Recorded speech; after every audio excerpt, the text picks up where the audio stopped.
It all started right where it ended, at St. Malachy's Church in Tyrone, Northern Ireland. In December 2010, beauty queen and teacher Michaela Hart and sports star John McCarthy tied the knot, sharing their celebration with over 300 guests. However, just 3 weeks later, John returned with the body of his young wife, who was buried in her pristine wedding gown. What led to Michaela's death? Who could be so heartless and calculated as to take the life of a woman, who had just begun to enjoy married life with her beloved? And will the collaborative efforts of multiple countries help uncover one of the most memorable and harrowing crimes of recent years? The captain of the Irish football team, John McCarthy, and the daughter of one of the country's top football managers, Michaela Hart, met at university in 2005. It was love at first sight, and since then, the young couple had never been apart. During a vacation in Paris, John proposed to Michaela, and she happily accepted. They planned their wedding for New Year's Eve, on Michaela's 27th birthday. After the ceremonial wedding, the newlyweds boarded a plane, embarking on their 3-week honeymoon. They spent the first week in Dubai before the most anticipated part of their trip began, 2 weeks at the 5-star Legends Hotel, located in the fishing village of Grand Gauba on the northeast coast of Mauritius. Michaela chose Mauritius as their paradise island for the dreamy honeymoon and carefully researched local hotels. They settled on Legends Hotel due to its numerous positive reviews and popularity among tourists from Ireland. Upon arrival at the hotel, they asked the receptionist if they could be allocated one of their best rooms. They were informed that there was a vacant room in the luxury block, room 1025. January 10, 2011, after having breakfast together, John decided to play golf while Michaela sunbathed. They met again for lunch. Michaela always enjoyed having tea with something delicious after lunch.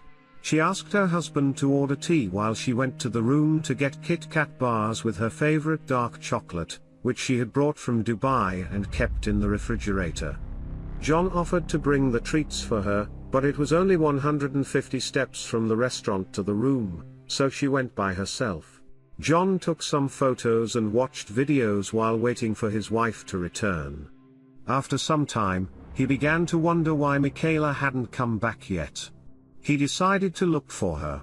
Knocking on the door, John received no response. Since he had forgotten his key in the room, he peeked through the window but couldn't see anything, so he went to the receptionist. The corridor attendant led him back to the room and opened the door with his key. However, as soon as the corridor attendant took a few steps away from the door, he heard the cries of a man asking for immediate help. Upon entering the room, John discovered his wife in the bathtub filled with cold water. Bruises were visible on her neck, her skin was icy to the touch, and her lips had turned blue. Assuming that Michaela had intended to take a bath due to back pain but slipped or lost consciousness, John attempted to help her. However, his efforts were in vain. Within an hour, medical professionals pronounced Michaela's death, bringing an end to the dreams of a young and happy married couple. Presumably, due to the initial assumption of an unfortunate accident, nobody attempted to secure the crime scene, and people constantly entered and exited the newlyweds' room. The police were initially informed that a tourist had drowned, but upon entering the room and observing the state of Michaela's body and the disorder in the room, they suspected a murder had taken place. The distraught husband was taken to the police station and held for questioning for 5 hours. This was not unusual since most murders are committed by individuals close to the victims. What was abnormal in John's case was the cruelty and inappropriateness of the statements made by the police officers. Naturally, John couldn't hide his tears over the loss of Michaela. Just half an hour earlier, he had seen his wife happily walking towards their room, but now he discovered her lifeless body in the bathtub. However, upon seeing his tears, a police officer, perhaps trying to console him, said, "Why are you crying? You're still young. You'll find yourself a new wife." It is unknown how long they would have kept John at the station if it hadn't been for the hotel manager's intervention. The manager informed the police that the door of room 1025 had been opened with a stolen master key that fit all the locks. It became evident that the murder had been committed by someone from the hotel staff. It was likely an unintentional murder. Someone among the staff, possibly a security guard with access to the master key, entered the room at 2:42 p.m. 2 minutes later, Michaela opened her own door. The thief, possibly hiding in a small niche in the bathroom, had to quickly consider his options due to the unexpected presence of the maid. If his duties involved room cleaning, he could have simply smiled at Michaela, pretended to do his job, and nothing would have happened because it's a common situation in a hotel. However, if he was a security guard, he knew that his presence in the room would not be easily explainable. So, the only option he saw for himself was to hide in the bathroom and hope that the woman would simply leave. But that didn't happen. As investigators speculated, Michaela decided to take advantage of the opportunity and entered the bathroom. Inside, she encountered the thief. Michaela got scared and ran, and the thief, in panic, attacked her. Realizing that he had killed Michaela, he placed her in the bathtub. Perhaps he tried to create the appearance of an accidental incident with the maid. Despite the shock, he may have also thought that water would wash away any DNA evidence left on his victim. When John got up from the table at 3:05 p.m. and went to check why his wife was taking so long, the killer was still in the room. If John had his keycard with him, he could have caught the killer at the scene of the crime. However, by the time he went to the administrator, asked for the door to be opened, and entered the room, it was already 3:26 p.m., and the thief, unintentionally turned murderer, had vanished. Releasing John put the police under immense pressure. When a tourist is killed in a country that heavily relies on tourism, it becomes crucial to quickly solve the case. It seemed like the case would be solved promptly because the local police chief stated that the island had a 100% homicide clearance rate. One might think he was just acknowledging the efforts of his subordinates, but any professional would be suspicious considering that in 2011, besides Michaela, 30 other people were killed on the island, and all cases except Michaela's were solved based on confessions from suspects. The following year, the police once again solved all cases based on confessions. The fact that the police excessively relied on instinct and intuition, if it can be called that, could have been compensated by the fact that the investigators had an ideal crime scene. The hotel room was cleaned every day, each entry into the room was recorded by the security system, surveillance cameras were placed everywhere, and the hotel itself was practically an impregnable fortress, with vigilant security guards everywhere. As it will become clear shortly, that was not the case at all. Within 2 days of the murder, the police arrested several hotel employees, and two of them, Avinash Tribhuwan and Sandeep Muniya, were charged with the murder while the others reluctantly became key prosecution witnesses. A week later, a hotel security guard named Dasan Narayanan was also arrested. Dasan was on duty on the day of the murder. His exact location at the time of the crime could not be confirmed, but his fingerprints were found on a fake key that the thieves used to replace the stolen universal key in the security room. Dasan couldn't provide a satisfactory explanation for how his DNA ended up on the safe door in the room. He admitted to touching Michaela's cheek when he rushed to help John, offering an explanation in advance for how his DNA could be present if it was found. However, despite Dasan's conflicting statements, the police decided to charge him only with being an accomplice to the thefts, focusing their main efforts on Avinash and Sandeep. On May 22, 2012, the trial began. The prosecution built its case primarily on the confession obtained by the police, following their customary practice. Prosecutors argued that when Michaela returned to the room on that day, she caught Avinash and Sandeep stealing money from the safe or her purse. Since hotel employees are often the main breadwinners for their families, not just immediate relatives, the thieves preferred to silence Michaela to avoid losing their jobs. During the trial, their colleague Raj Thikoy also testified. He was initially arrested but became the key prosecution witness and received immunity. Raj stated that he was near the room and heard the agonized cries of a woman but didn't knock on the door. Instead, he hid and saw the agitated and sweaty Avinash and Sandeep leave the newlyweds' room. Later, he asked what had happened, and they replied, "Nothing happened, just keep quiet. If you say anything, we'll involve you in this matter." In addition to witness testimonies, the prosecutors largely relied on the confession obtained from one of the suspects, Avinash Tribhuwan, following the customary police practices. Despite the fact that Sandeep and Avinash were the accused, it created an impression that the police themselves were being judged alongside them, as they conducted a careless investigation. The defense attorneys drew attention to all the evident gaps, inaccuracies, and blatant errors made by the investigators. Firstly, after the discovery of Michaela's body, the hotel was not sealed off, and not a single guest or staff member was interviewed.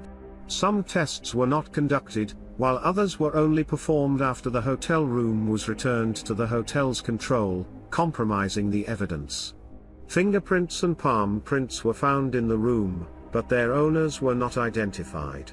However, no DNA evidence indicating the guilt of Sandeep and Avinash was found. Even the paper currency, which according to the prosecutors interested the thieves, was not fingerprinted or examined for DNA. The court also heard that all the crime scene photographs were taken in black and white, and many important items were not photographed at all. But the biggest uproar was caused by the mystery of the 46 surveillance cameras capturing the events inside and around the hotel. Despite numerous requests, the police did not hand over the video recordings to the defense attorneys. It turned out that they did not withhold the footage because they didn't want to, but because they couldn't. 90% of the videos were erased by the police officers who were unable to operate the cameras. When asked to demonstrate how the equipment works, instead of honestly answering yes, they simply pressed the button. It happened to be the record button, and when they thought they were playing back the recordings, they were actually erasing them. The glaring incompetence of the police made international media wonder if the local authorities were deliberately sabotaging the investigation. Finally, the accused claimed that they only made confessions after being subjected to torture by the police. Dasan Narayanan, who allegedly gave Sandeep the key card, claimed that he was forced to make the confession under threat of a weapon.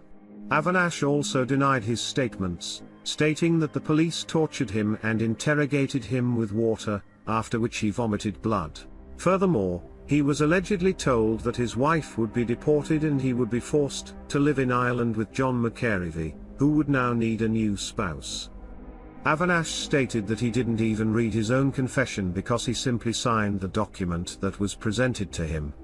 Another witness stated that he was forced to give false testimony, even though he and Sandeep were actually in room 1009 at the time of the murder, where a VIP client was supposed to stay, and Sandeep insisted on his subordinate maintaining perfect cleanliness in the room. At one point, he even grabbed a mop himself and demonstrated how the floors should be cleaned.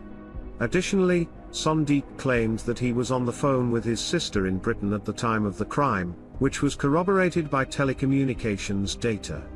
Finally, the preserved surveillance camera footage also confirmed that he was in a different part of the hotel at the time of the murder. Overall, the court proceedings, which were expected to last for 2 weeks, dragged on for almost 8 weeks.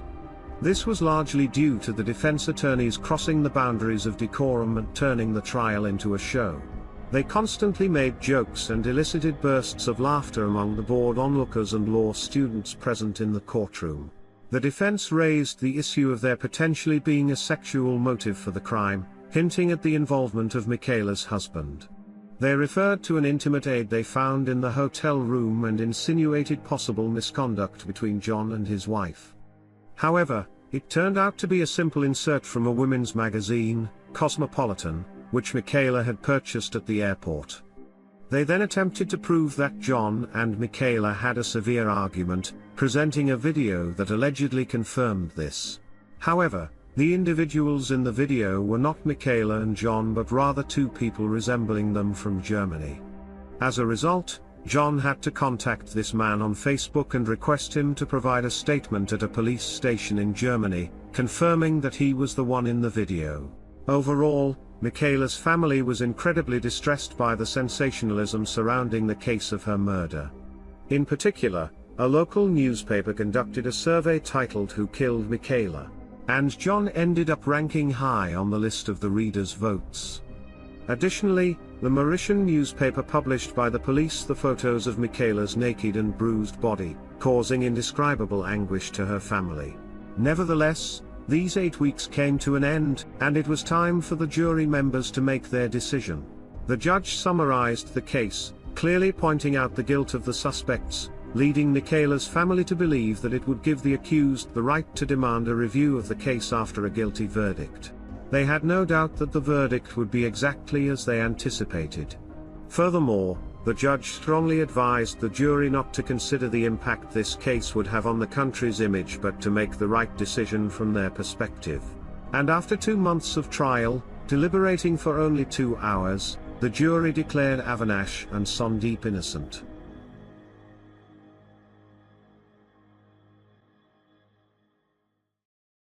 After the acquittal verdict, John and Michaela's families were incredibly disappointed. They endured all the agony of the process, inappropriate remarks from attorneys and police, tolerated laughter in the courtroom, and even faced aggressive behavior from the locals because they were confident that the guilty parties would be punished for the murder. They were certain of Avinash and Sandeep's guilt and believed that they were acquitted because the case received global media attention, and the jurors did not want the murder case to reflect negatively on Mauritius' image. The Hart and McCavery families cannot forget that Avinash's lawyer appeared on a local radio station and essentially admitted his client's guilt, mentioning how Avinash cried and apologized to Michaela's family. The interview was supposed to be presented in court, but the lawyer managed to evade his responsibilities. John believes that Avinash told the truth when he confessed to Michaela's murder, and here's why. When anyone hears about death by strangulation, they imagine the killer choking the victim, gripping their neck with 2 hands. But Avinash recounted that when they were in the honeymoon suite, Michaela walked in and saw him holding a wallet. She asked what he was doing.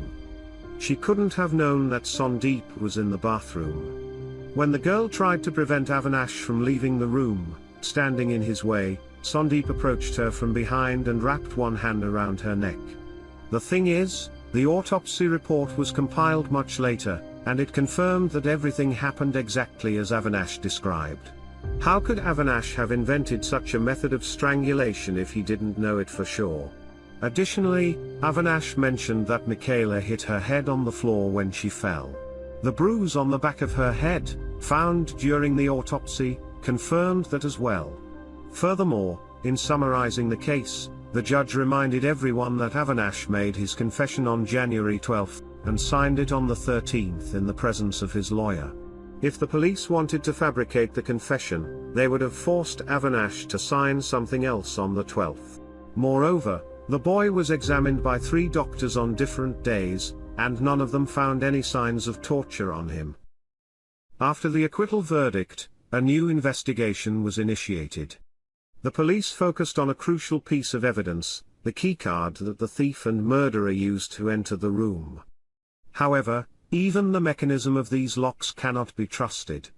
The locks are not synchronized, and each of the 240 locks in the Legends Hotel shows its own time on the security systems panel, making it impossible to determine the exact time when the killer entered Michaela's room.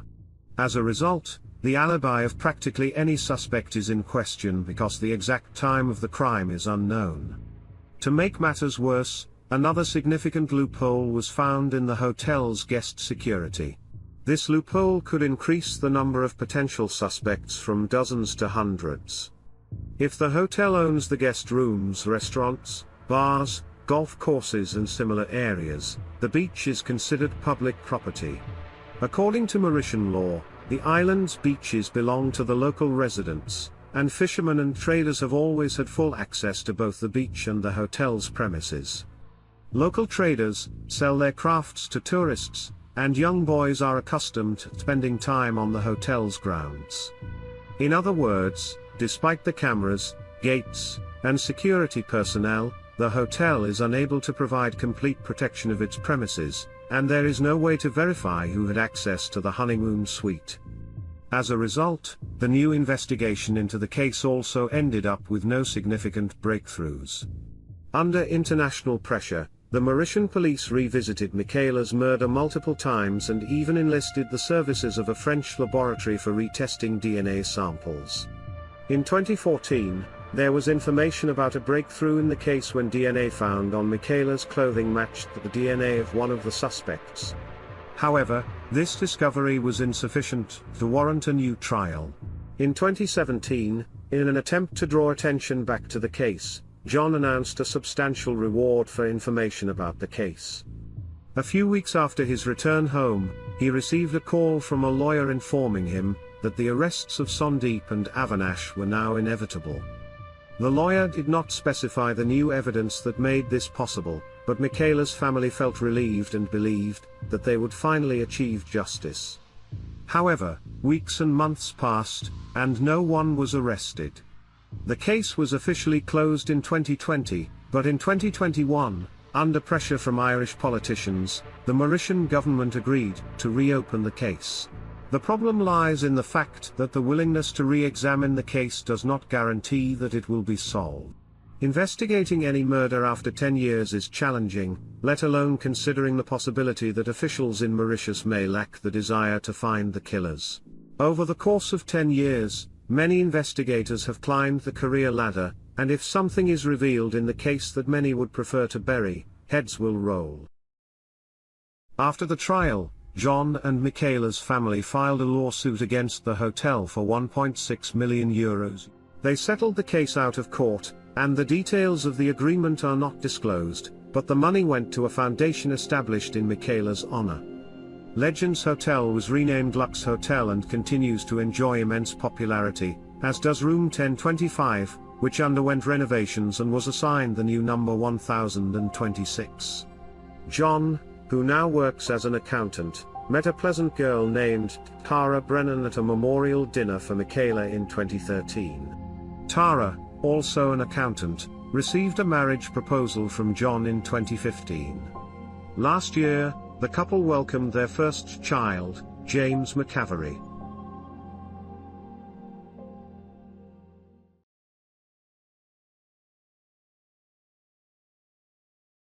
It all began with a whisper, a rumor about a horrifying discovery. The news spread like wildfire, carrying a paralyzing fear. A secret, hidden in plain sight, had come to light. A dismembered body, a shocking testament to human cruelty. The air was thick with unspoken tension. There was no escape from the grim reports, the stories of unexplained disappearances. Even the ancient temples, silent witnesses to centuries of history, seemed to sense the shift. Bangkok, a city pulsing with the rhythm of life, stood still in anticipation. Joyful laughter and the shouts of street vendors were replaced by anxious murmurs. The nightlife, once a symbol of the city's energy, had now become the backdrop for an unfolding tale of a serial killer with an iron chest, for the second time in its history. Over 100 years ago, Bangkok became the stage for a chilling drama, starring perhaps one of the most infamous serial killers in the country's history, Boonpeng Heap Lek, also known as Iron Chest Boonpeng. Masterfully playing the role of a monk, someone no one would ever suspect, he and his accomplices took lives, dismembered their victims, and disposed of their bodies in canals, rivers, and ponds, sealing them inside iron chests. Who would have thought that a century later, he would have a prolific successor, Apichai Ongwisit, who would earn a similar nickname, the Iron Chest. There is a saying that children pay for the sins of their fathers, and in this case, the phrase fits perfectly. Apichai was the grandson of the renowned Thai businessman Banthun Ongwisit. It was Banthun who made the family name famous, bringing it prestige. But unfortunately, he could not protect it from his own son and grandson. In Thailand, Banthun is considered a legend, especially among the older generation. He played a significant role in shaping the country's culture, giving a powerful boost to the film industry. After World War II, he wrote scripts, worked as a director, producer, and actor in various plays and films. With the wealth he accumulated, he invested heavily in commercial real estate, building theaters, a cinema, and a highly profitable shopping center, the Ongwisit Yambangkai Shopping Center. Sadly, Bantun's son, Cheongwisit, inherited his father's fortune and properties, but not his passion for creation, leading to horrifying consequences. On a Friday in early October 1983, Bangkok police received a report about a mutilated body discovered in a drainage canal, stuffed inside a television box. Inside the box, only the torso remained. The killer had either cut off or hacked away the head and limbs, but the police quickly found them inside a suitcase abandoned on a road near a police station. Detectives traced the television box to the store that had sold it. It turned out that the buyer was Phayong Santhawi, the brother-in-law of Cheongwisit. Phayong was brought in for questioning, where he confessed that he had found a dead 15-year-old girl in his apartment and disposed of the body. Officers searched his apartment, located inside a shopping center owned by the Ongwisit family. The place was spotless, shining with an artificial cleanliness. But the police weren't fooled. They dismantled the ceiling and water pipes and found a collarbone. It belonged to the same girl whose body parts had been dumped in the suitcase and TV box. The murder was now linked to Phayong's apartment, but was he really the killer? Phayong insisted that he was. He claimed that the girl had been a homeless troublemaker, causing mischief at the family's shopping center, banging on an expensive custom-made aquarium. When Phayong confronted her and told her to stop, she talked back to him. He lost his temper, dragged her into his apartment, and hit her. She fell, struck her head on the edge of a table, and died. Panicked, he got rid of the body, scattering the remains across Bangkok, using the car of his sister's husband, Cheongwisit. Shockingly, Phayong confessed to the brutal murder almost immediately, but the police didn't believe him. At the very least, he had no idea where exactly he had disposed of the suitcase in the television box, and yet he insisted he had acted alone. But the investigators already knew who in the family had the kind of violent temper to kill a teenager over an aquarium, no matter how expensive it was. It was always Chalamchai who lost control, who picked fights with customers who had simply come to buy fish at his shopping center. Detectives invited Chalamchai to the station for questioning. He showed up but denied any involvement in the crime. The police had no solid evidence against him, so they had no choice but to let him go. However, literally the next day, Chalamchai was shot dead. Suspicion fell on his wife, but before investigators could question her, she fled the country, taking their younger daughter with her. She left behind her son, 4-year-old Apichai Ongwisit, in the care of his aunt, along with a small sum of cash. Little Apichai was left without a family in a vast, noisy city. Not much is known about his early years. His relatives apparently did not shower him with love, and he spent a lot of time on his own, wandering the streets alone.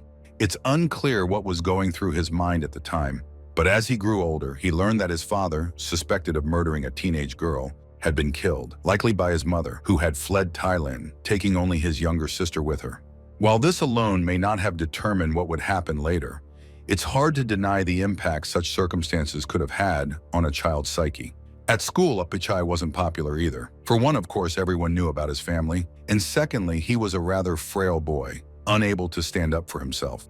But don't rush to feel sorry for him, because Apichai came of age and inherited everything that was rightfully his, including the family mansion, which the locals had nicknamed the House of Horrors. The boy who had once been bullied by his peers transformed into a man ready to explode at any moment. And given that money can sometimes help one slip out of legal trouble, many of his misdeeds went unpunished. He became increasingly brazen until he finally crossed the line. In 2008, the 28-year-old man was arrested for assault. After serving 3 years in prison, he was released, only to be arrested twice the following year, once for illegal possession of firearms and again for the abduction of a 17-year-old girl.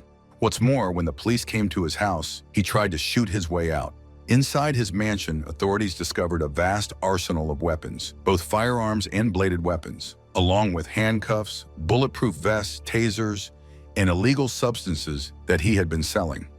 Apichai spent another 6 years in prison, but when he was released in 2018, he had no intention of learning from his mistakes, and he continued selling illegal substances, mixing them with caffeine.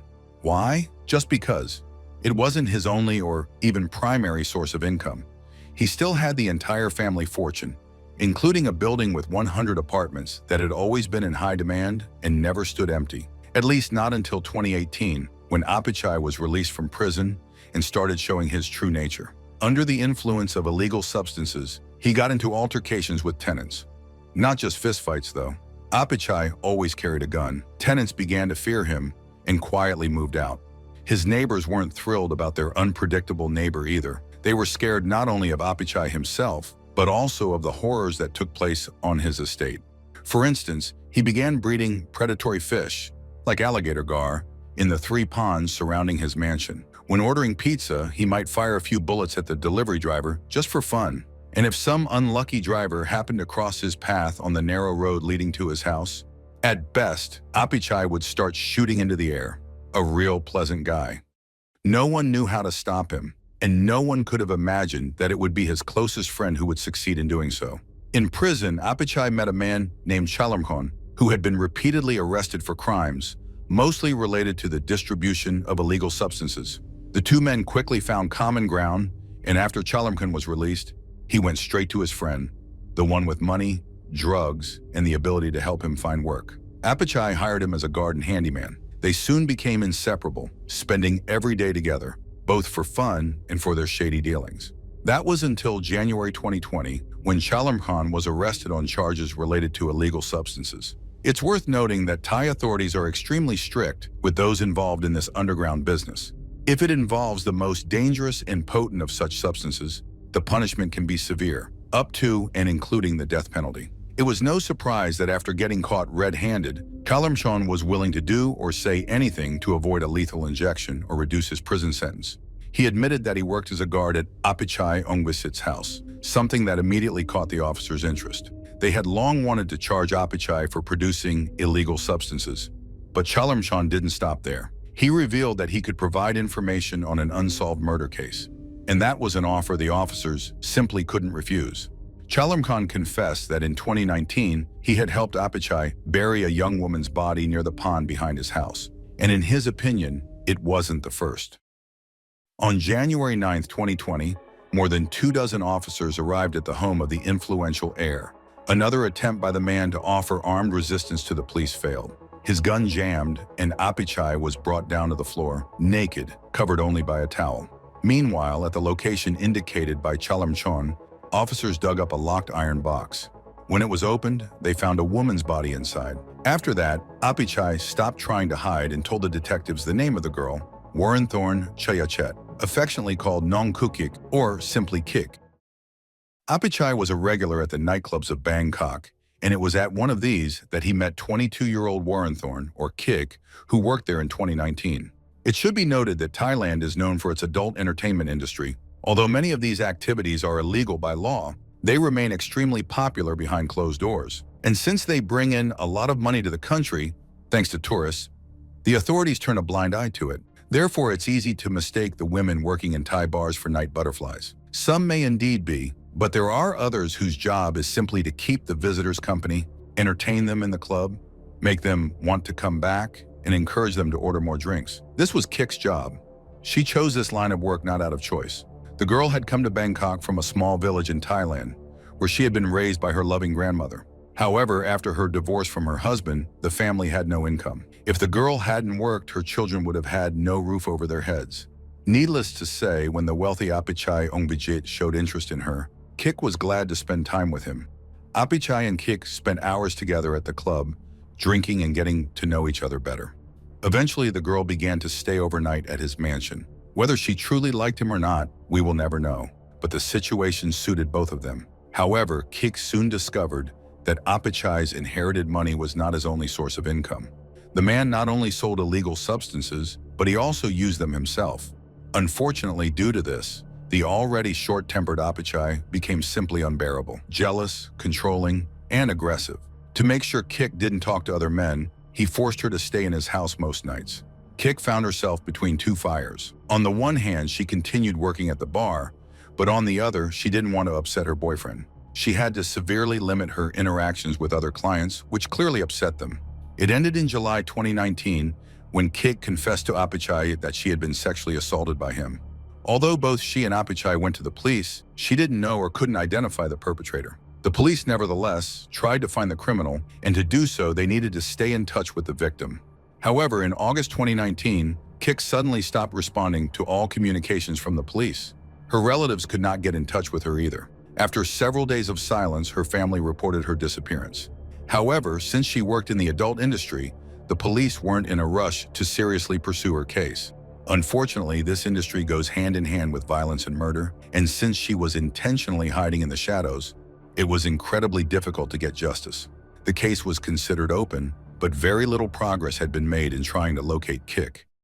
And so her body was found on the grounds of her boyfriend's house. At first, he tried to deny any involvement in the murder, but then changed his story, claiming it was an unfortunate accident. He supposedly loved her to death and didn't want to let her go. However, Kik had decided to return to her ex-husband, something Apichai couldn't tolerate. That's why he forced her to sleep in a small iron box that he kept at home. Night after night, he made her crawl into the tight box and sleep there. But one morning at the end of August 2019, he discovered that she had suffocated.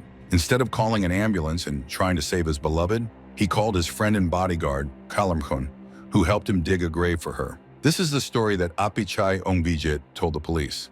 But it had little to do with the truth, because HONEYMOON got ahead of him, and his version of events seemed much more believable. HONEYMOON had repeatedly witnessed Apichai beating Kik with a metal pipe and chaining her with handcuffs. The punishment could be for anything, even something as minor as Kik not finishing her food. He was also a witness to how Apichai made her sit in the tight box. Poor Kik would scream, and if her cries disturbed her boyfriend, he would simply turn up the music. But clearly, one night, Apichai went too far with the punishment. The autopsy revealed that before her death, Kik had been struck hard with a blunt object. Nearly all her large bones were broken, and her fractured ribs punctured her chest, causing suffocation. Apichai claimed she had approached a high shelf with dumbbells, and one accidentally fell on her chest. However, the autopsy painted a completely different picture. Apichai had beaten the girl with a metal rod, and when that wasn't enough, he used dumbbells. He then bound her hands and feet, shoving her into the box. The next morning, he offered HONEYMOON money to help dispose of the body. HONEYMOON needed the money and agreed. Apichai hoped the truth would never come out, thinking that Kik worked in the dangerous adult entertainment industry where people disappear daily. But now he would face punishment, not only for the murder. The police searched his house for illegal substances and confiscated over 1,000 pills. He could have faced the death penalty for manufacturing them. However, since the police could only prove he was storing them at home, he was unlikely to receive the death penalty. However, the horror didn't end there. After HONEYMOON's testimony, the police feared there might be more victims buried underground. They conducted a thorough search of Apichai's property, especially focusing on the 3 ponds. As a result, on January 16, 2020, investigators made a shocking discovery that stunned all of Thailand and turned Apichai's mansion into a real house of horrors. In the pond next to the house, they found human bones, women's clothing, as well as chains, dumbbells, and cinder blocks, which had helped the bodies sink to the bottom of their watery graves. The pond was also home to a predatory alligator fish. The divers hadn't noticed it, but it had undoubtedly helped the bodies disappear faster than they would have naturally. Considering that it was difficult to search for bones in the murky water, the investigators discussed draining the ponds. However, underground sources prevented them from pumping the water out. They had to rely on the expertise of the divers. To everyone's horror, in the following days, the divers discovered even darker secrets hidden beneath the surface. They raised from the bottom of the pond a set of iron gates weighing 70 kilograms, which fit perfectly into the entrance to Apichai's property. A large knife, and around 300 fragments of human bones. The bones belonged to at least 3 women.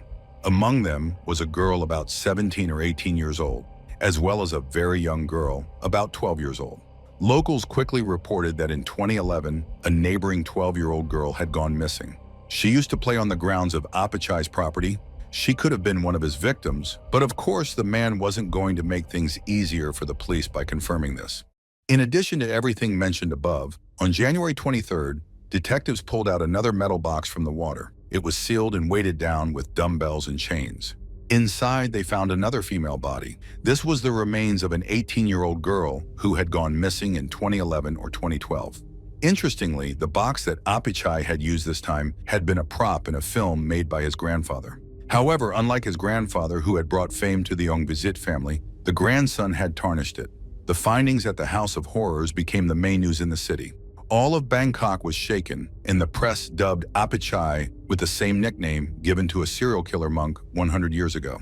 On January 29, 2020, Apichai confessed to the murder of a foreign worker who had been helping him around the house. He buried the victim's body under a mango tree. The killer explained that they had argued, and Apichai shot the man in the leg. The victim threatened to go to the police, so Apichai, without much hesitation, shot him in the head with a shotgun. Apichai admitted to killing the worker and the girl found in his grandfather's iron box before he murdered Kukik. Thus, investigators were able to confirm the identities of 4 victims: 22-year-old Kukik, the 18-year-old girl, the foreign worker, and a 12-year-old girl. It's curious that at one point Apichai had the thought of hiding the bodies. He promised his friend Chalamchon 5,000 baht or $150 for retrieving them from the pond. Chalamchon agreed, found a skull at the bottom, and brought it to his friend. Chalamchon was hoping for the reward, but instead of money, he received a shot in the ear from Apichai at close range. He wasn't killed, and for that, he was thankful. They never brought up the subject again. After Apichai's arrest, other victims who were lucky enough to survive were no longer afraid to speak out against him. They recalled his volatile nature and extreme cruelty, even towards his girlfriends. And if some poor soul happened to catch his eye while he was under the influence of illegal substances, self-made pills, her fate could have been far worse. For example, one victim told investigators about what happened to her in late December 2019. Apichai kidnapped her and locked her inside the notorious metal box. He released her multiple times, but only to abuse her. She might not have survived if it weren't for one incident. Apichai received a call from a female acquaintance about money. The man became furious and got distracted. The victim took advantage of the situation and managed to escape the house. She contacted a friend and fled. Apichai wasn't above bribing or intimidating his victims to prevent them from going to the police, which is why his crimes went unpunished for so long. The girls didn't believe the police would help them or take action against the wealthy heir of a prestigious family, even if he was known for his vile character.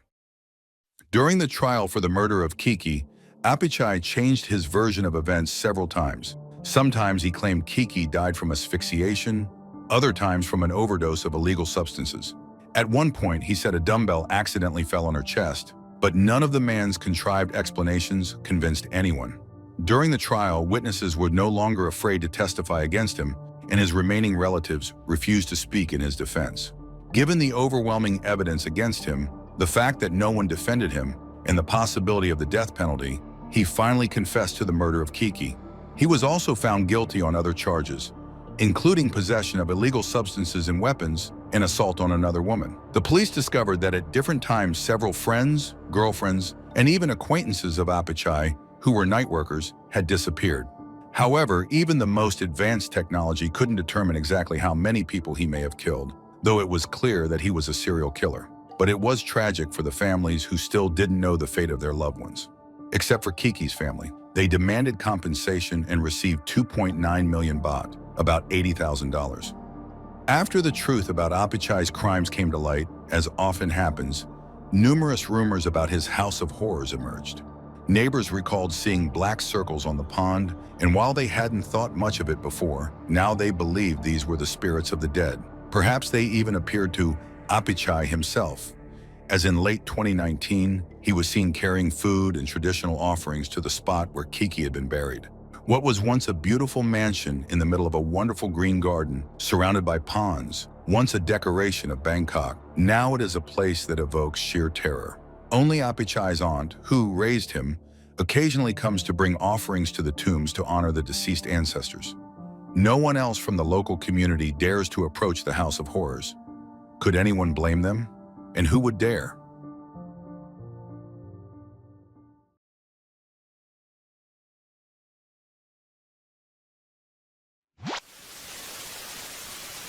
On the morning of June 4th, 1989, at 9:30 a.m., members of the Tampa, Florida Coast Guard pulled the body of a woman from the water. Her hands were tied behind her back, duct tape covered her nose and mouth, and she was naked from the waist down. As they transported her to shore, another call came in. About 11 kilometers away, another body had surfaced. Like the first victim, this woman was bound and had likely been sexually assaulted. But the discovery didn't stop there. Shortly after the second body was found, a third appeared just a few hundred meters away. It quickly became clear that all 3 women had fallen victim to the same killer. They had been thrown overboard alive, one by one, and had been in the water for at least 3 days. Two of the women were tied to a heavy cinder block with rope. Coast Guard officers had to cut the rope from around one victim's neck, suggesting the cinder block had likely been tied to her as well. The Coast Guard waited in horror, expecting more bodies to surface. Divers arrived to search the bay floor. Fortunately, no additional victims were found.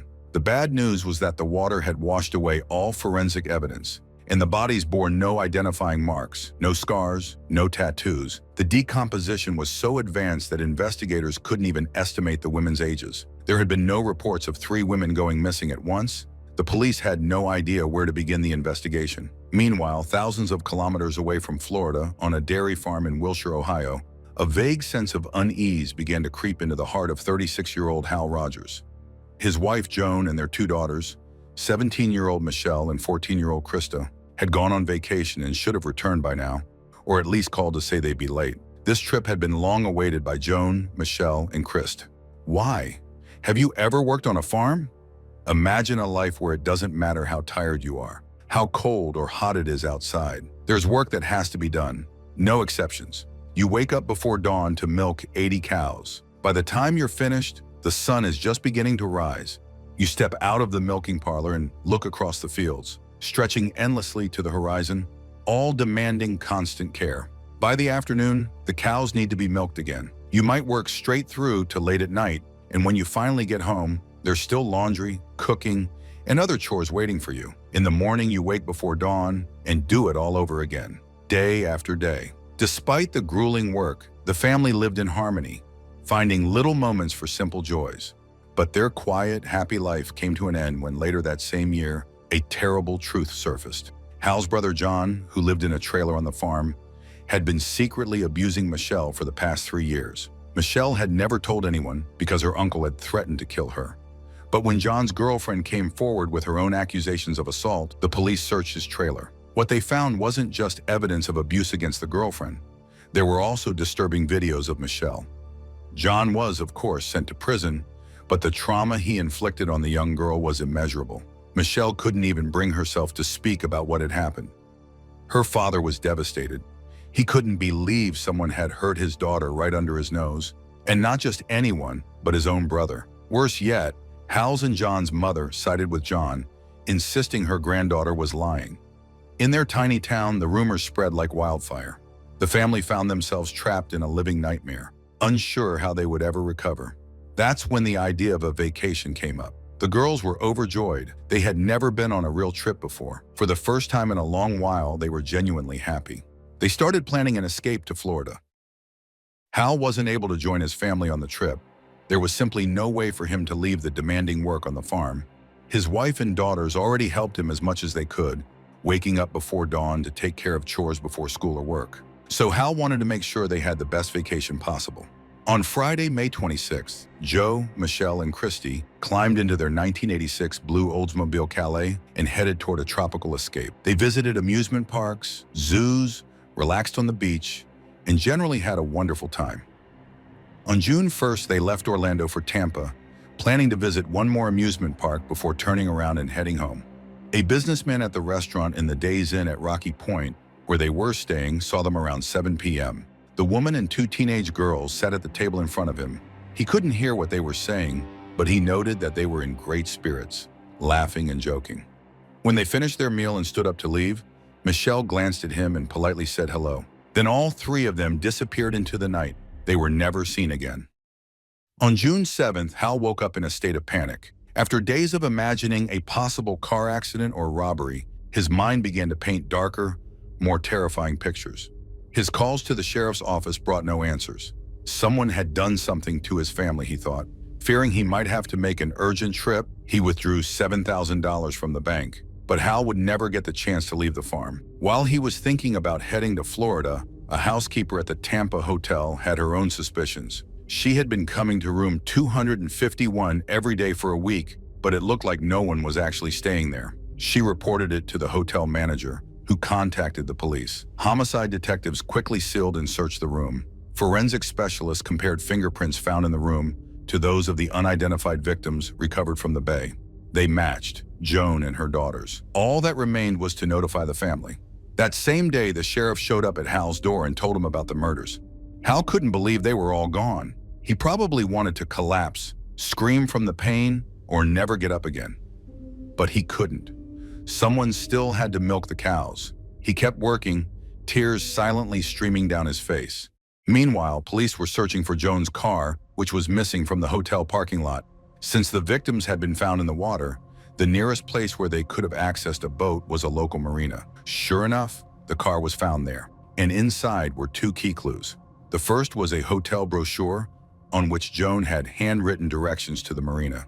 Beneath them, she had written, "Blue and white." What could be blue and white at a marina? A boat, of course. Investigators discovered that around the same time the women checked into the hotel, a dark SUV with a blue and white boat had been seen in the parking lot. The problem? In Florida, there were countless SUVs towing boats that fit that description. But inside the car, police found one more clue, one that would prove crucial to the case. On another Tampa brochure, someone had written directions to the very hotel where Joan and her daughters had stayed. The handwriting didn't match any of the victims.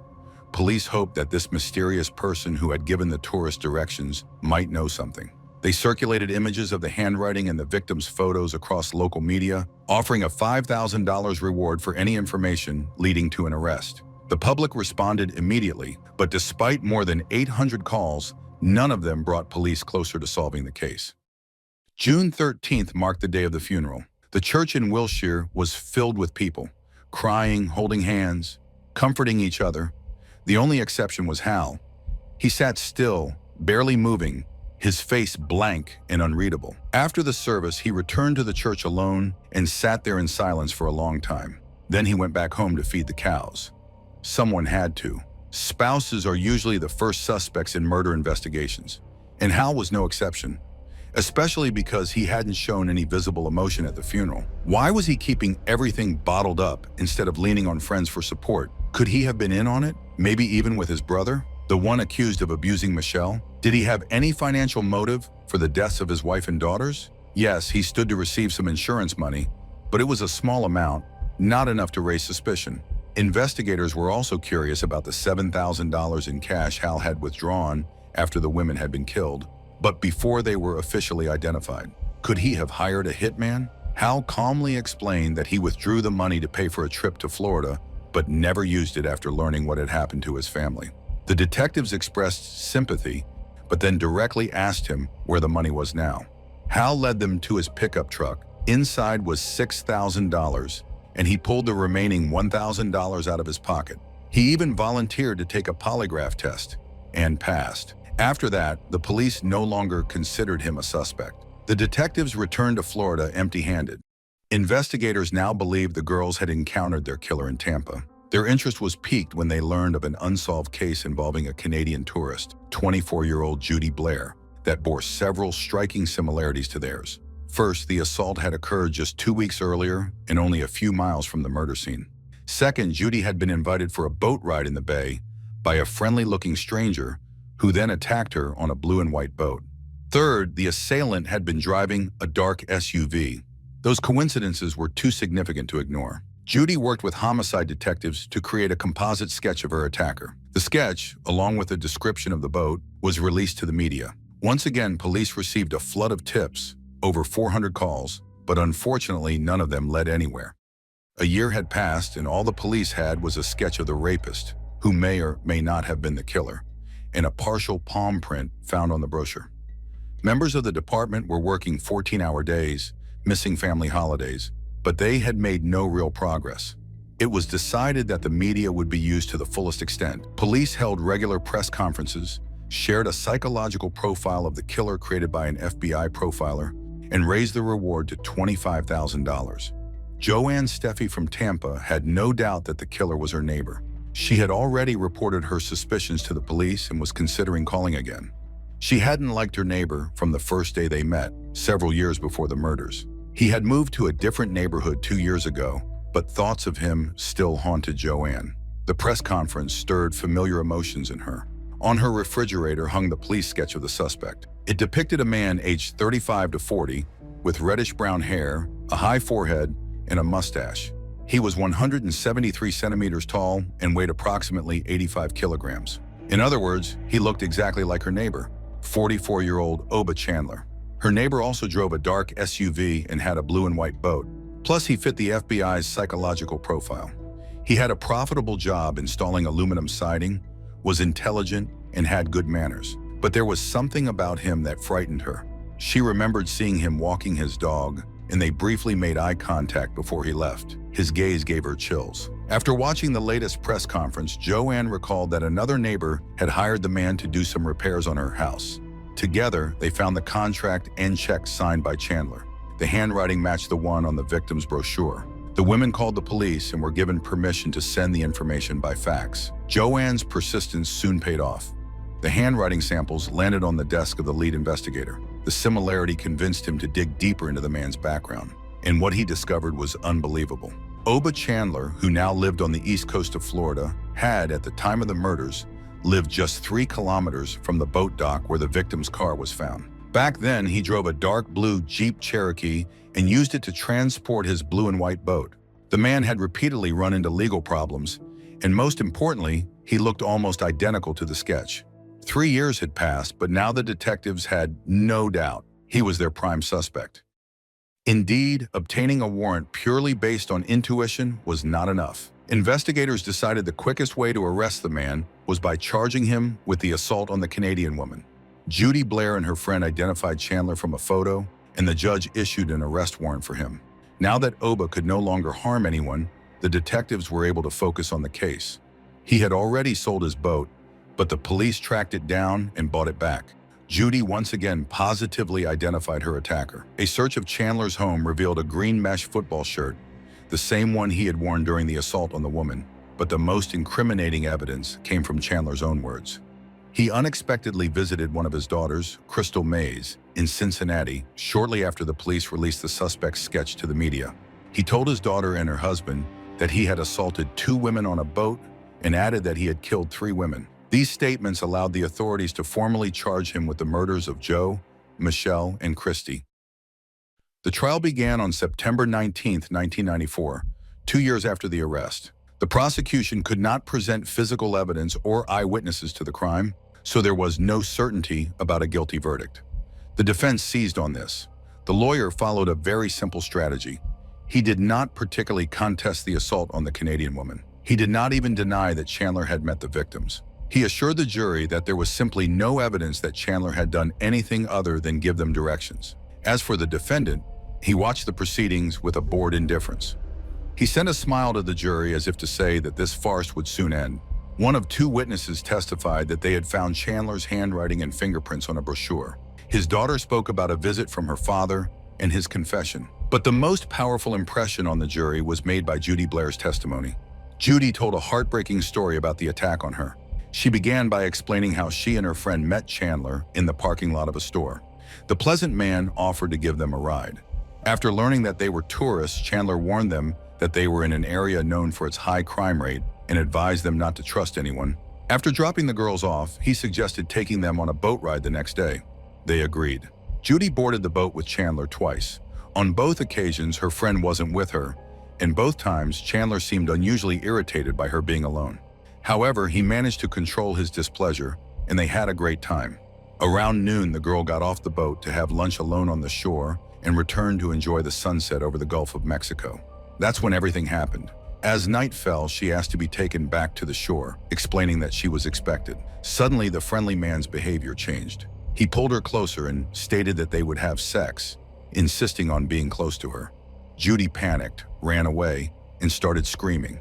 But who could hear her? Chandler stopped her hope of jumping overboard and swimming to shore, claiming that the water was full of sharks. Then he started the engine, and the boat began moving further away from the shore. Chandler again repeated what he wanted from Judy and said that if she refused to do it willingly, he would tape her mouth shut. "Is it worth losing your life over this?" he asked. He raped her 3 times. When she got off the boat, as though mocking her, he told her to be more careful. Chandler's lawyer stuck to a simple strategy. He didn't deny the connection with Judy. But what did that have to do with the murders? There were no ropes on the boat. He didn't threaten Judy or say he would throw her overboard. But the problem for the defense was that Judy was so convincing that the jury believed her. And they believed that in exactly the same way, Oba Chandler lured Joe, Michelle, and Christy onto his boat. The lawyer decided to allow the defendant to testify. The man calmly walked up to the witness stand. Dressed in a suit, tie, and reading glasses, he looked nothing like the killer of 3 women. Oba confirmed that he had seen them at a gas station and had given them directions to their hotel.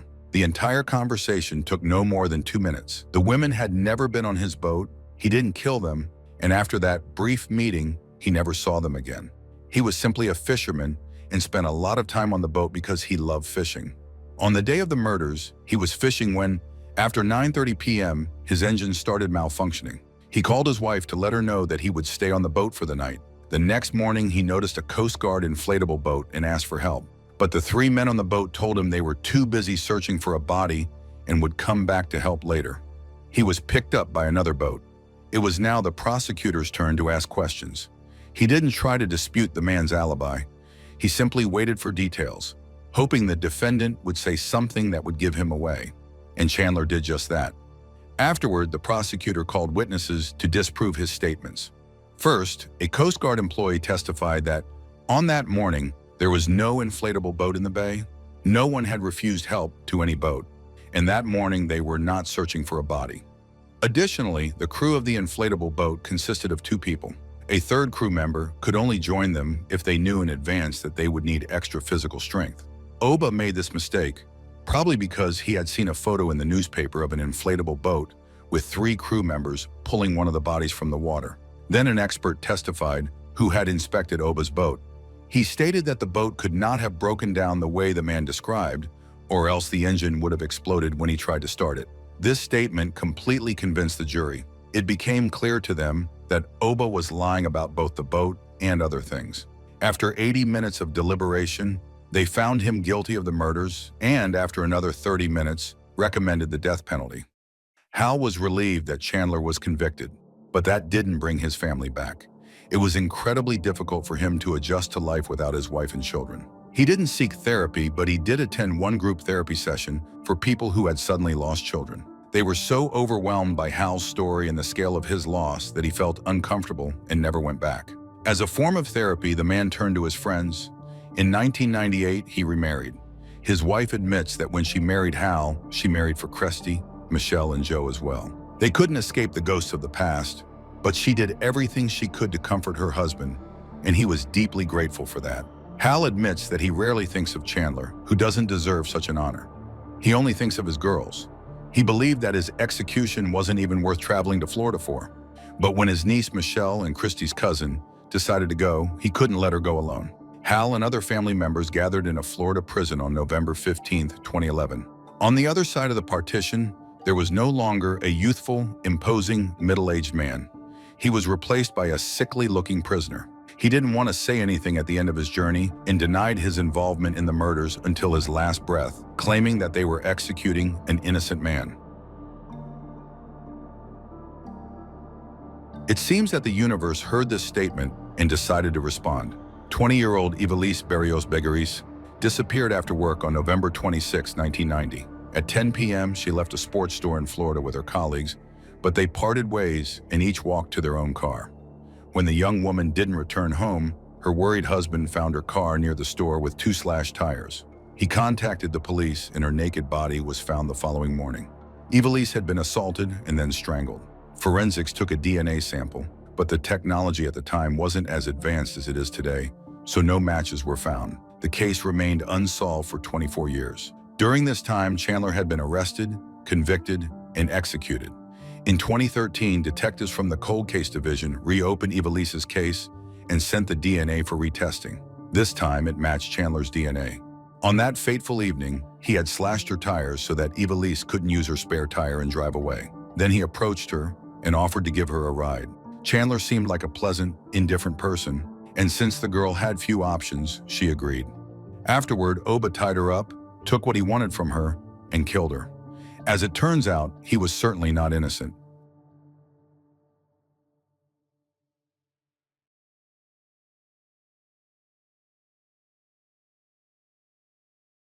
The Bermuda Islands are a British territory in the western part of the Atlantic Ocean, located about 1,000 kilometers away from the coast of the USA. It is not a country in the traditional sense, nor is it a state with a developing economy. The Bermuda Islands can boast one of the highest per capita income levels in the world. The country takes pride in its safety for travelers, stunning beaches with pink sand and golf courses.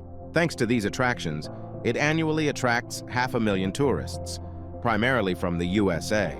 With a small population and low crime rates, local newspapers have always written about tourism and local entertainment, but only until the summer of 1996, when the world was shocked by the murder of a young tourist from Canada, and the subsequent injustice cast a shadow over the idyllic islands.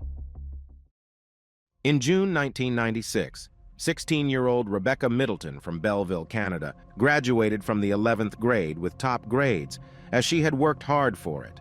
Rebecca, or Becky, was the youngest daughter of David and Cindy Middleton, who had separated when she was 13 years old. Fortunately, her parents had divorced amicably, and the children enjoyed spending time with both their father and mother.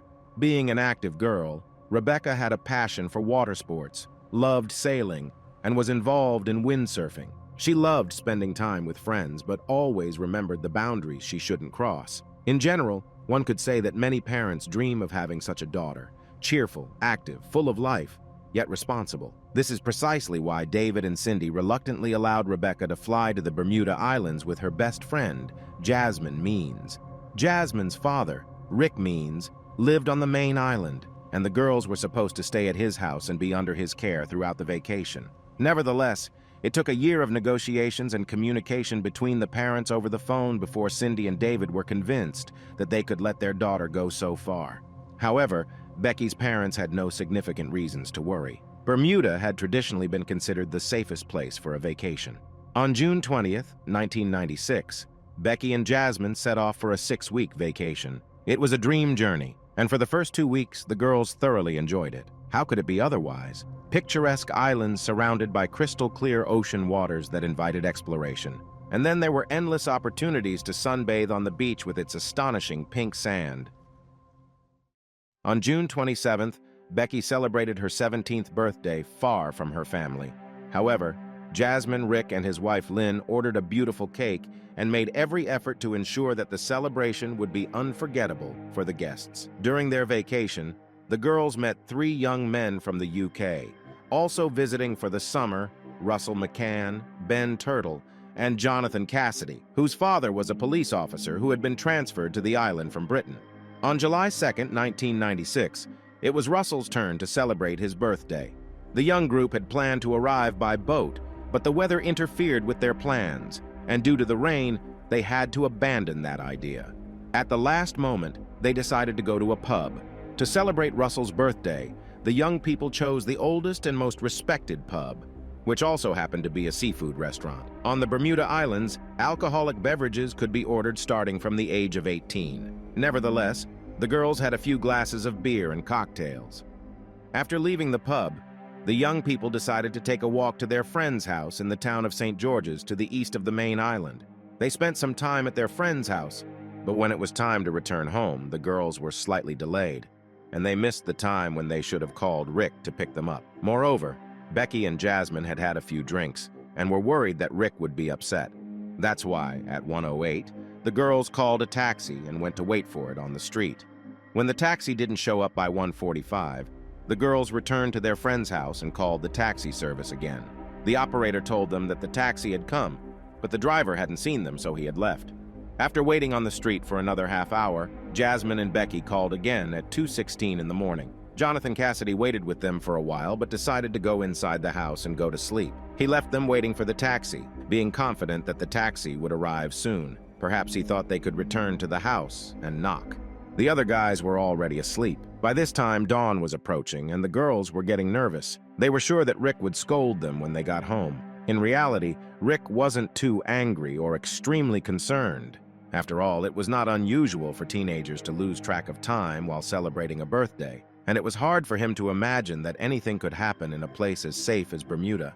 It never crossed his mind that something might go wrong. While Jasmine and Rebecca were standing on the street, the lights in their friend's house went out, signaling that everyone had gone to sleep and it would be inconvenient to knock on their door again. At this moment, a local acquaintance of theirs, 21-year-old Dean Lattimore, arrived on a motorcycle. He asked them if they needed a taxi, to which the girls replied that they had already called one and were waiting for it to arrive. They had only talked for about 2 minutes when another motorcycle approached from the opposite direction, carrying 2 local guys. They seemed to recognize Dean and gave him a nod of greeting. The young men asked the girls what they were doing on the street at that time in a small town where they obviously weren't locals. The motorcycle driver showed a clear interest in Rebecca and complimented her on the necklace that Jasmine had given her. The guys assured the girls that the taxi wouldn't come, and they offered to give them a ride. Jasmine reasoned that they didn't have helmets, and they didn't want any trouble because of it. The guys replied that they had 1 spare helmet. Another one was found with Dean.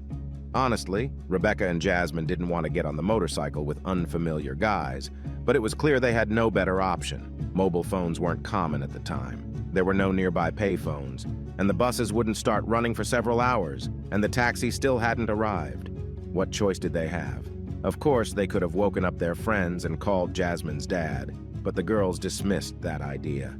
Since Jasmine was slightly bigger in build than Rebecca, she sat on Dean's motorcycle, and Rebecca sat on the other motorcycle between the 2 guys. All of them set off. The guy's motorcycle with Rebecca on it was in front, and Dean and Jasmine followed behind. Jasmine had asked Dean not to rush, and he carefully drove her. As a result, the guys on the other motorcycle quickly distanced themselves. At the bridge, Dean chose a shorter route, and around 2:30 in the morning, Jasmine was already home. She was surprised that her friends were not there yet, as Rebecca should have arrived before her. The spare key was in its place by the door, and the door to the house was locked. With growing anxiety, Jasmine waited for Rebecca. Finally, unable to wait any longer, she went to her dad and said that she had lost Rebecca. Rick couldn't understand how the girls could have separated, but he got in the car, and they began to look for Rebecca. Jasmine was too scared to admit to her dad that her friend had gotten on the motorcycle with 2 completely unfamiliar guys. She only said that she had last seen her on the bridge. While Jasmine and her father were looking for Rebecca near the bridge where Jasmine had last seen her, about 13 kilometers away, 4 friends were driving along Ferry Reach Road after a pleasant evening. Dana Rollins, a club DJ, was behind the wheel. Suddenly, the car's headlights caught sight of a figure lying in the darkness on the road. Dana got out of the car and cautiously approached. He saw that it was a young girl, a teenager. She was partially undressed, lying with her back to the car, curled up in a ball.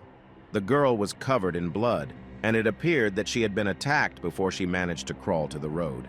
She couldn't speak due to a deep wound on her throat, but attempted to say something. Dana tried to stop the bleeding and encouraged the girl to hold on and save her energy for help. At the same time, his friends drove to the nearest payphone to call for an ambulance. While Jasmine and her father were searching for Rebecca at the bridge, where Jasmine last saw her, an ambulance sped past them. Jasmine sensed that the ambulance was going to pick up Rebecca and told her father so. However, Rick cut his daughter off, not allowing her to even think that something bad could have happened. The ambulance arrived fairly quickly, but was still late. The medics couldn't do anything to help Rebecca. When Rick and Jasmine returned home, the sun had risen. Rick immediately called the police to report Rebecca's disappearance. The responding officer informed him that they would have to wait for 24 hours before they could file a missing person report. Rick argued with the officer, trying to convince him that Rebecca could not have simply gone somewhere when she suddenly received word that he was placed on hold. When the officer returned to the call, he asked Rick to come to Ferry Reach Road. Rick inquired if they had found Becky, but the only response he received was, "Go to the bridge." In frustration, Rick hung up the phone, and he and his daughter drove to the indicated location. Even from a distance, they spotted numerous police cars and officers, clearly working at a crime scene. Rick got out of the car and asked his daughter to wait for him. He didn't want her to see what he feared he would find beyond the police barricade.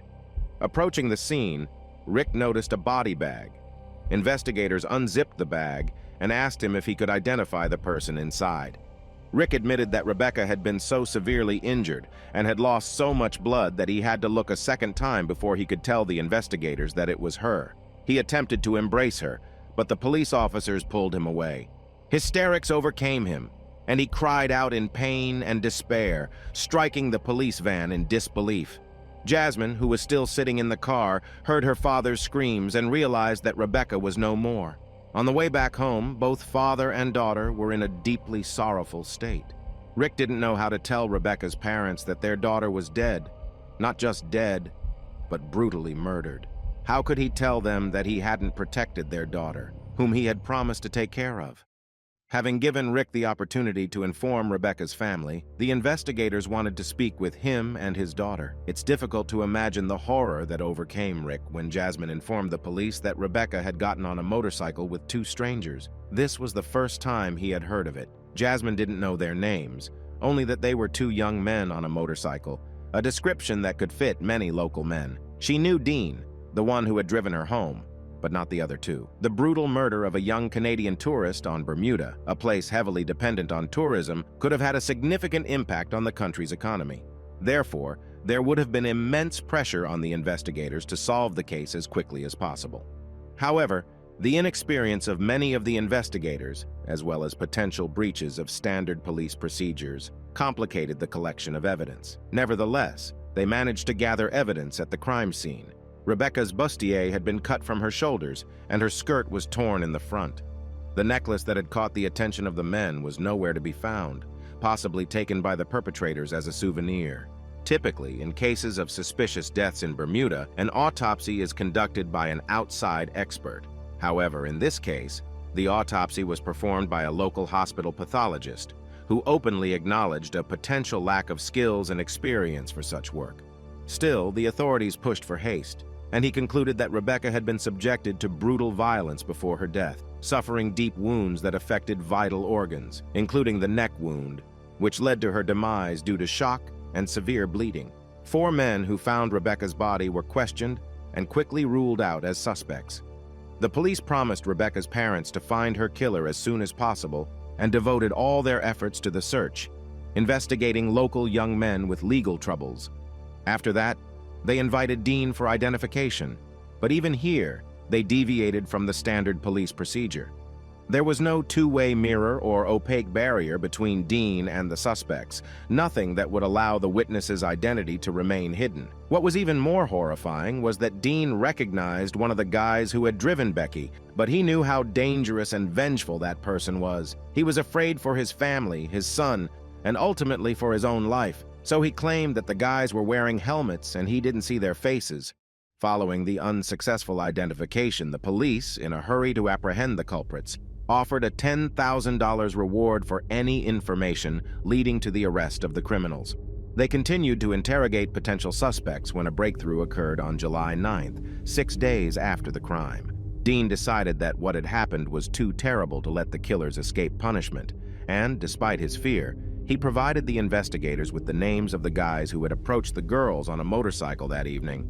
They were 21-year-old Jamaican native Kirk Mundy and 17-year-old Justice Smith. Kirk had just been released from prison on bail awaiting trial for a bank robbery case.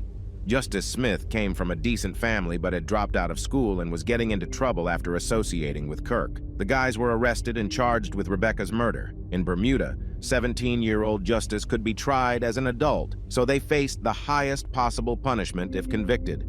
Shortly after that, another witness contacted the police. He explained that he and a friend had a breakdown near the crime scene. While they were waiting for assistance, Justice and Kirk pulled over to chat with them. The witness stated that Kirk appeared unusually disheveled, and there was blood on his shirt.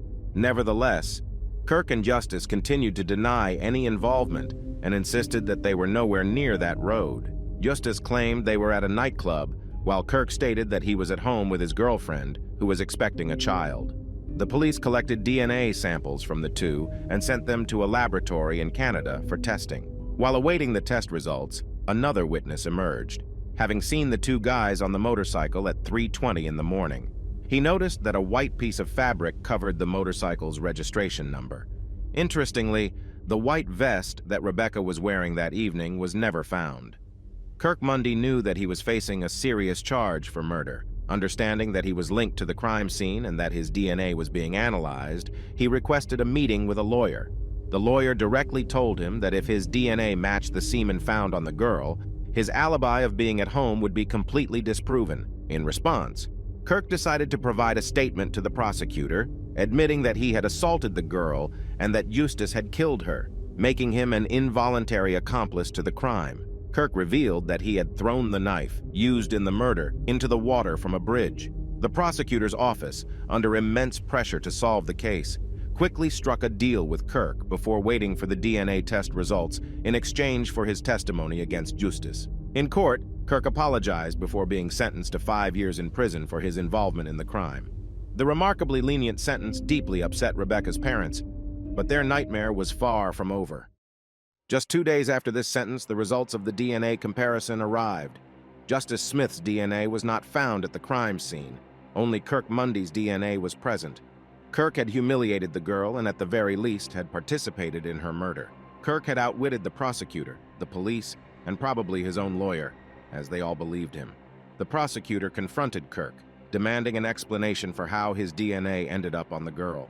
Kirk claimed that as they were riding on the motorcycle, Rebecca whispered that she was willing to be intimate with him. After he fulfilled her wish, he claimed he walked to the water to wash up when he suddenly heard Rebecca scream, "No!" He rushed back, and it appeared as though Eustace was striking her in the face. However, a few seconds later, he noticed that she was bleeding from her throat. They quickly fled on the motorcycle. The prosecutor did not believe a word of Kirk's story and attempted to accuse him of intentionally murdering Rebecca, but it was too late. By law, a person cannot be tried twice for the same crime. Kirk slipped through the prosecutor's fingers. The prosecutors decided to at least seek justice in the case against Justice Smith. There was no sign of his semen on Rebecca, possibly because he used a condom. 2 condom wrappers were found near the crime scene, but such evidence wouldn't be admissible in court. Therefore, the most crucial piece of evidence became the knife, approximately 10 centimeters long with a broad blade, that the culprits had discarded from the bridge. The prosecution called on renowned American pathologist Michael Baden to examine it, who also re-examined the autopsy results. He explained that when a serrated knife makes contact with skin, it leaves markings as unique as fingerprints.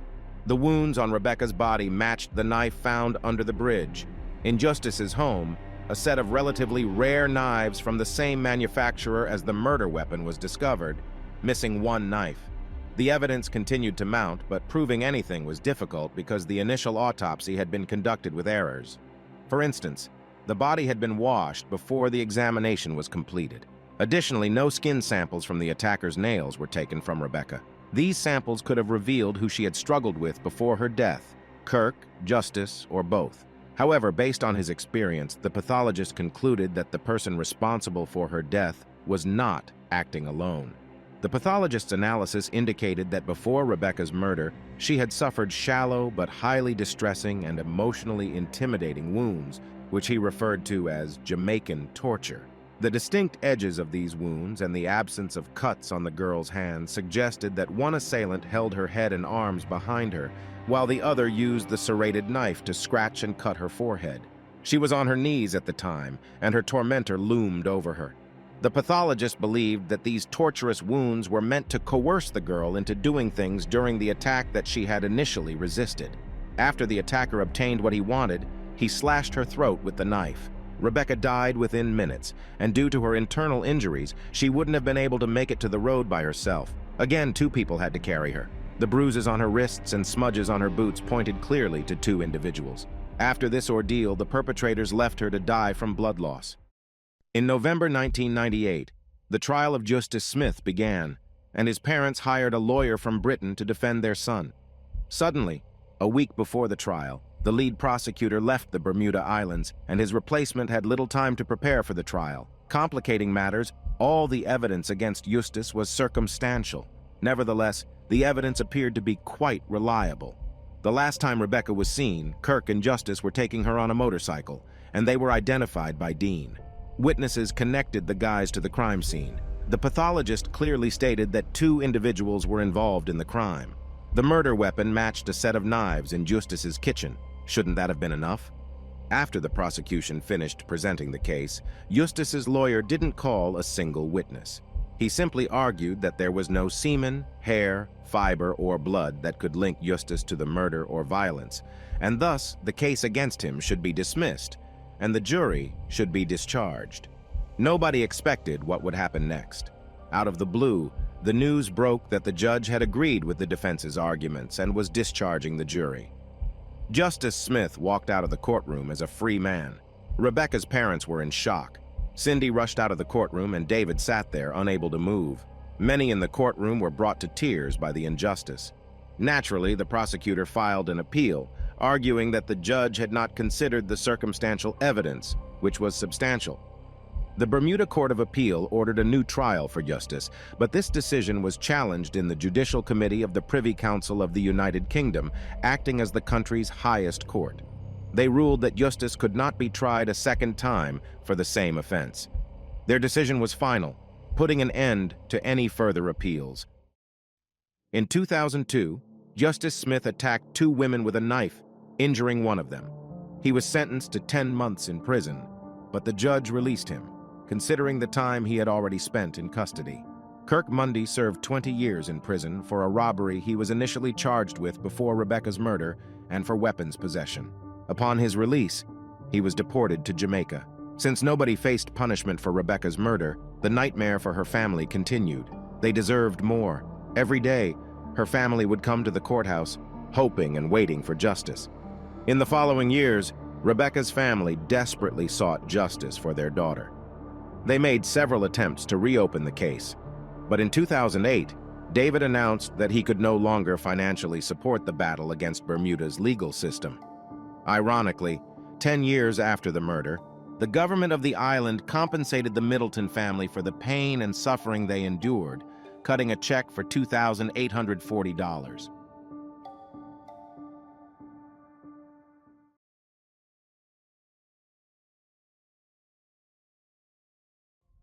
For as long as she could remember, Kirsty Jones had dreamed of traveling. She wanted to see as many places as possible beyond her home in Wales, UK. At the age of 14, she firmly decided that after finishing school, she would spend a year traveling around Australia. No sooner said than done. Of course, her parents, Sue and Glyn Jones, as well as her younger brother Gareth, worried about Kirsty, but they didn't stand in her way.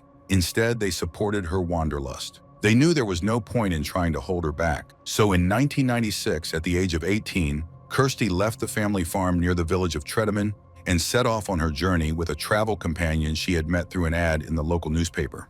The year Kirsty spent traveling around Australia completely changed her.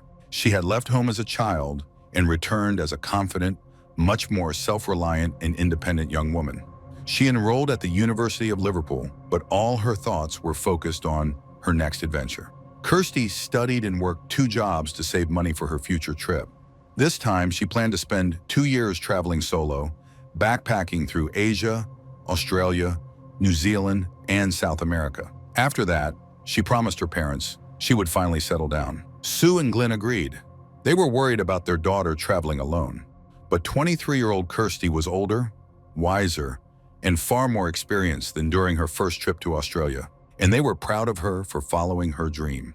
They also knew she wouldn't be alone for long. People were naturally drawn to confident, outgoing Kirsty, and it wouldn't take her much time to make friends with other travelers. Besides, at some point, her best friend and her boyfriend were supposed to join her. And by 2000, technology had advanced enough for her parents to stay in touch with her through video calls and email. Kirsty left in May 2000. She spent a few weeks in Malaysia and Singapore before arriving in Thailand. She had dreamed of living in Thailand ever since she first visited the country while returning from Australia a few years earlier. After Bangkok, she headed north to Chiang Mai, a city nestled in the mountains about 700 kilometers north of the capital. Chiang Mai attracts travelers with its laid-back atmosphere, Buddhist temples, vibrant nightlife, and low prices. Kirsty checked into the budget Airy guest house, which cost her just £1 per room. She emailed her family telling them about visiting hill tribes and riding elephants in the mountain region she had explored with a guide and a small group of tourists. During that 3-day trek, she met other travelers and was absolutely thrilled. She loved Chiang Mai so much. However, her excitement did not last long. It was around 4:30 p.m. on August 10, 2000, when police in Chiang Mai were called to the Airy guest house. A housekeeper had just entered the room of 23-year-old Kirsty Jones and found her lying face down on the bed. A sarong was tightly tied around her neck, and she was completely naked from the waist down, leaving no doubt about what had happened to her. Police rushed to the scene, a typical Chiang Mai guest house, a two-story building offering tourists simple, budget accommodation. The house had 9 guest rooms, an open bar, and a garden area where travelers could relax. On the second floor, there was also a massage school. Kirsty's room was located on the ground floor. It was a small, very basic space furnished with a bed, an old wooden wardrobe, and a table fan. Floral curtains hung over the window, a necessity since the window looked out not onto the street, but essentially into the corridor. Although the police hurried to the crime scene, they were not the first to arrive in Kirsty's room. Local journalists often monitor police radio channels to be the first to learn about incidents. And in this case, an entire television crew got there before the authorities. Onlookers also didn't hesitate to peek inside to get a look at the murdered girl's body, and they didn't leave even after the police arrived. By the time investigators began collecting evidence, around 20 people had already been in the room. The reporters behaved with no respect for the deceased. They rifled through Kirsty's personal belongings, and one of them even made a judgmental remark after finding a pack of condoms among her things. Another cameraman turned the victim's head from side to side to get a better shot.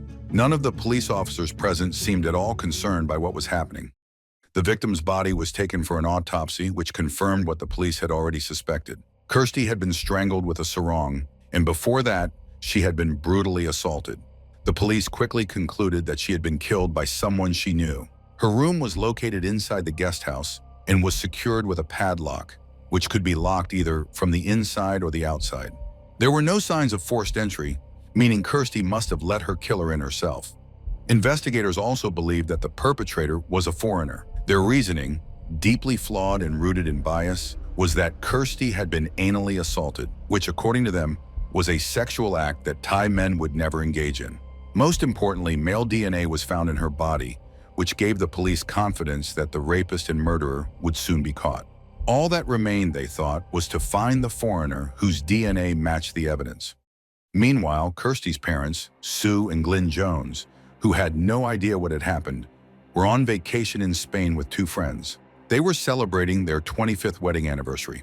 It had been a wonderful trip. They were enjoying every moment of it. On the evening of August 10th, they were getting ready to go out for dinner when someone knocked on their hotel room door. Standing outside were their friends, but their faces said it all. They were pale and deeply upset. They told the couple that they had just been watching the news and had seen a report about the discovery of their daughter's body in a guest house in Chiang Mai. Meanwhile, the police learned that on the previous evening, Kirsty had spent time with 2 acquaintances, 27-year-old Nathan Foley, an Australian tourist who had stopped in Thailand on his way to visit relatives in the UK, and Sarah Wiggett, a British traveler. Kirsty and Nathan had met at the guest house where they were both staying. They were each traveling alone, and Nathan had been glad to meet someone he could talk to and explore the sights with. Nathan told police that on the evening of Wednesday, August 9th, he had dinner at a local restaurant with Kirsty and Sarah Wiggett. He said he left the 2 women around 10 p.m., went back to his room, took a couple of sleeping pills, and fell asleep immediately. Sarah Wiggett was staying at another hostel nearby. She was horrified when officers told her what had happened to Kirsty. The 2 had met during the 3-day trek that had ended just 2 days earlier, and they had quickly become friends. According to Sarah, after Nathan left the previous evening, she and Kirsty went to explore the night markets, which were about a 25-minute walk from Kirsty's guest house. They wandered around the stalls until about 11 p.m. By then, Sarah had finished her shopping and was ready to return to her hostel. Kirsty stayed behind a little longer, saying she still needed to buy a few more gifts before heading back. One of the guest house residents reported that around 1 a.m., he heard a woman screaming coming from Kirsty's room. A female voice was shouting, "Get out! Get out! Leave me alone!" The witness went to check what was happening, but the noise had stopped, so he returned to his room, assuming it was just a lover's quarrel. The man was an experienced traveler who had been staying at the guest house for several months. Such arguments were not uncommon, and they usually ended without any real trouble. The guest house manager, 47-year-old Surin Shempernet, who also ran the massage school on the second floor, confirmed the witness's account that screams were coming from Kirsty's room. He was taking a shower when he heard the noise and went to check, pressing his ear to Kirsty's door, but heard nothing. Not wanting to intrude on the guest's privacy, he returned to his own room and advised another witness to do the same. Police later cross-referenced the coroner's report on the time of death with the time Sarah Wiggett had said goodbye to Kirsty. They concluded that Kirsty had returned to her room around midnight and had been killed within an hour of returning. The police's working theory was that Kirsty had been attacked by a foreigner, another guest at the guest house. Detectives considered the possibility that Kirsty had invited the killer into her room and then refused his advances, which might have enraged him and led to the attack. The senior investigator proposed another controversial theory, that Kirsty had been accidentally strangled during sexual activity that had gone too far. This theory not only offended Kirsty's already grieving family, but also sparked a wave of criticism toward the local police investigation. In any case, the idea of a romantic encounter led to suspicions falling on Nathan Foley, the Australian with whom Kirsty had dinner the evening before her death. Police were particularly bothered that it had taken them several hours to locate Nathan after the body was discovered. Nathan, however, vehemently denied any involvement in the crime or any romantic interest in Kirsty. One by one, all the guest house residents were taken to the police station for questioning, and the guest house was thoroughly searched. During the search, officers found illegal substances in the room of the manager, Surin Champernet. This was not the first time Surin had been arrested for possession. Suspicion arose that Surin might have been involved in Kirsty's murder. However, Surin's girlfriend provided him with an alibi, stating that he had stayed in their room all night, except for the moment he had heard Kirsty's screams and gone to check. As investigators began questioning all the guests and staff in turn, one person's absence immediately stood out. Police could not locate 32-year-old Briton Andrew Andy Gill, who had been living intermittently in Thailand for the past 12 years. He had once been married to a local woman with whom he had a child, and 2 years earlier, he had become the owner of the Airy guest house after the previous owner moved abroad. It took police 2 days to find Andy, who was eventually located at a local bar. He claimed that on the night of the murder, he had not been at the guest house, but had been relaxing with a local friend who could confirm his story. However, a quick check of his documents revealed that Andy was staying in Thailand illegally, as his visa had expired 2 years earlier. He was immediately arrested and fined. After several days of investigation, police finally had a breakthrough. The housekeeper who had initially reported finding Kirsty's body admitted that she hadn't actually discovered it, nor had it been on the afternoon of August 10th. In fact, it had been the guest house owner, Andrew Gill, who found the body at 10:30 a.m. When Andy was questioned, he confirmed this account. It had been late Thursday morning when manager Surin approached him to report the screams heard from Kirsty's room the previous night. Since no one had seen Kirsty on the 10th and the padlock was still hanging outside her room, Andy immediately assumed she had argued with someone during the night and left without paying. Andy had the key to the lock, so he opened the room and, to his horror, found Kirsty's body. He called Surin to show him what had happened. Andy fully understood that the police would immediately learn about his expired visa, so he fled, attempting to contact someone in immigration who could sort out his legal status. Surin confirmed Andy's story, but questions remained.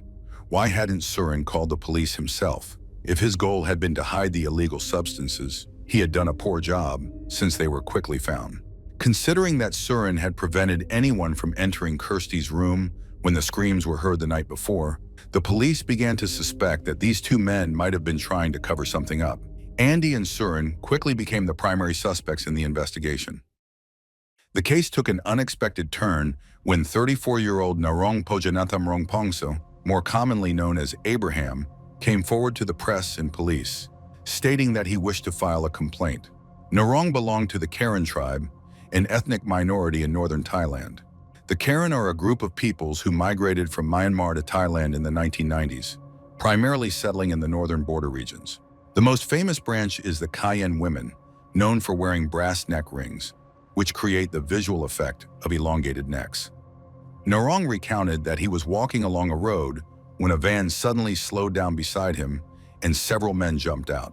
They seized him, threw him into the van, blindfolded him, and forced him to swallow something. The next thing Narong remembered, he woke up in a place resembling a cheap motel room. He was surrounded by men in plain clothes whom he initially assumed were police. The kidnappers pressured him to confess to Kirsty's murder. They did not claim he was guilty, but insisted he was a second-class citizen who should help the country by aiding the investigation. They told him that if he agreed, he would face prison time, and if he refused, he would be executed. Narong knew Kirsty.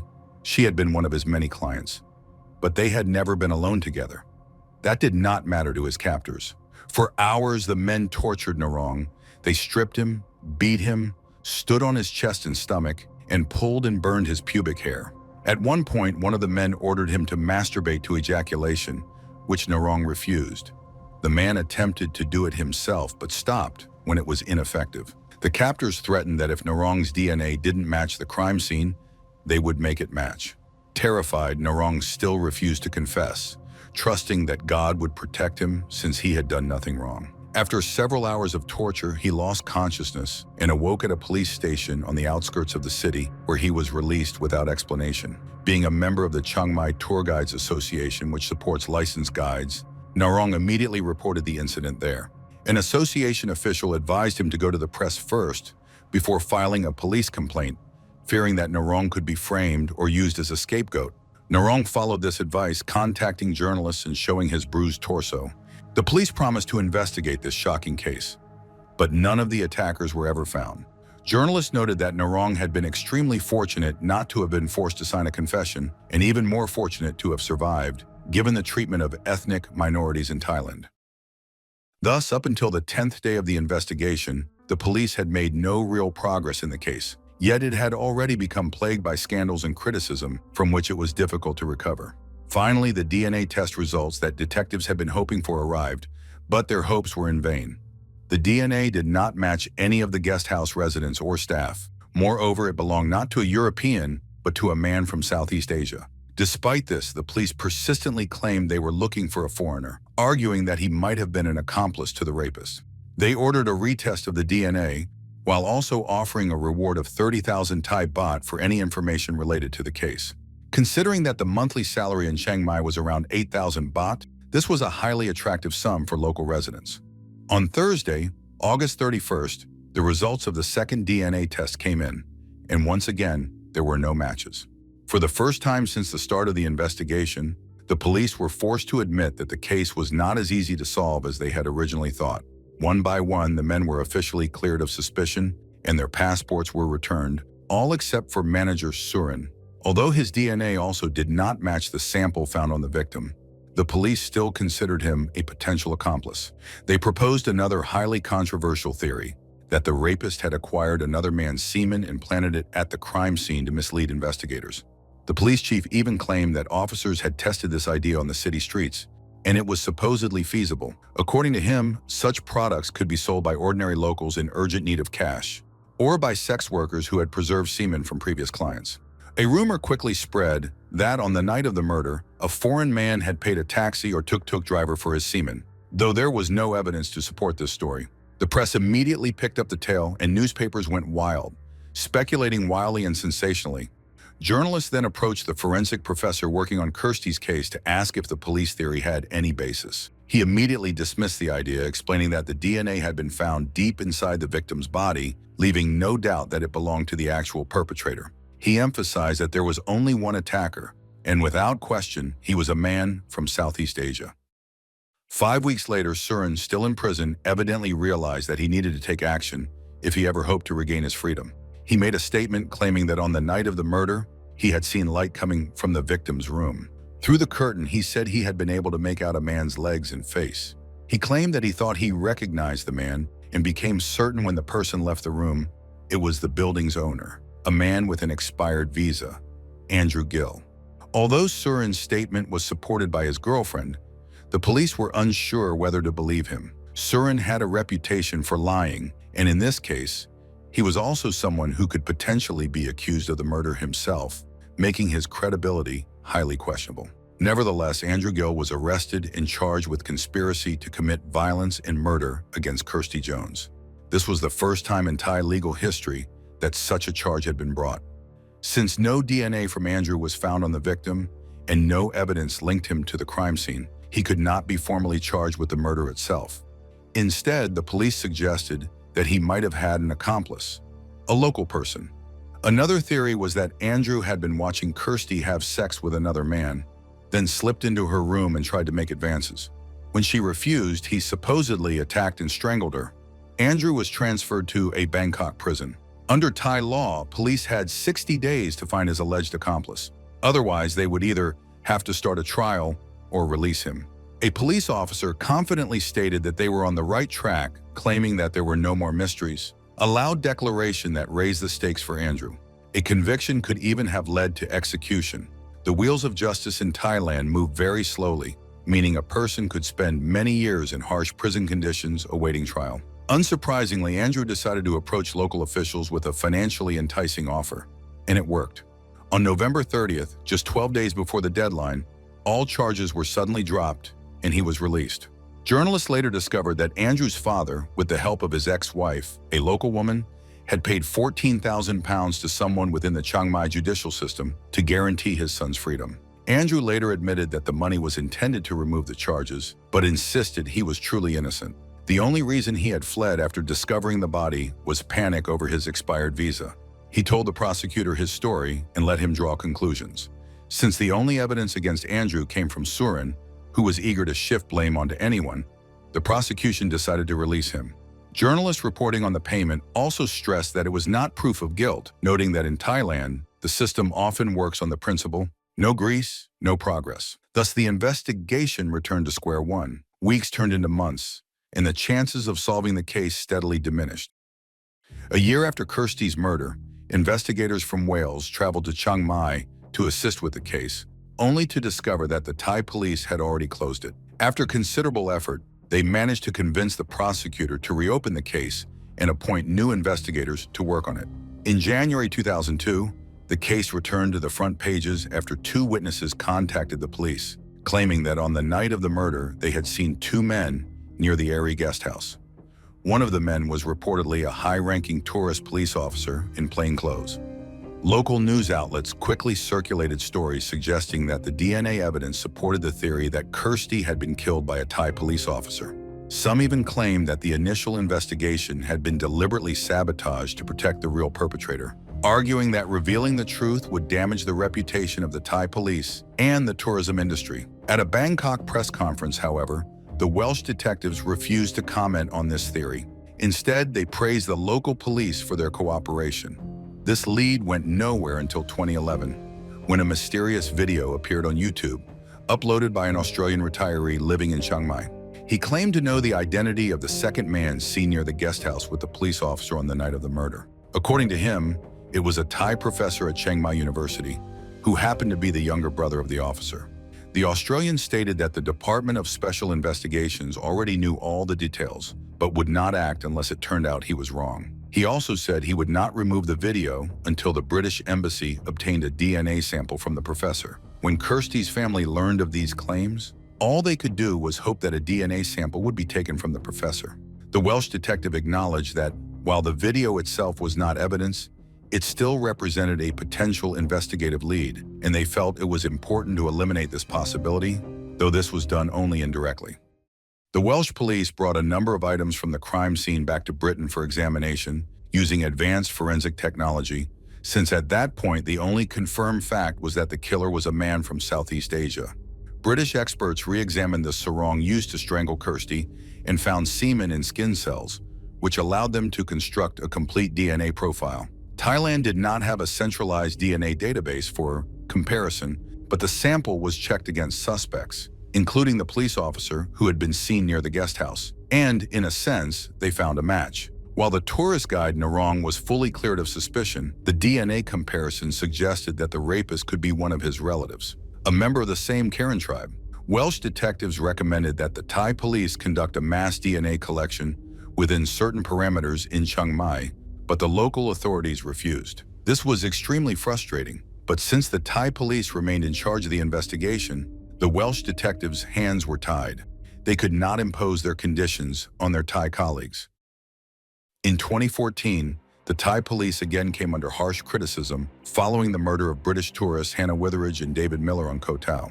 Authorities were accused of corruption and covering up the truth after the 2 Burmese suspects claimed that police had tortured them into giving false confessions.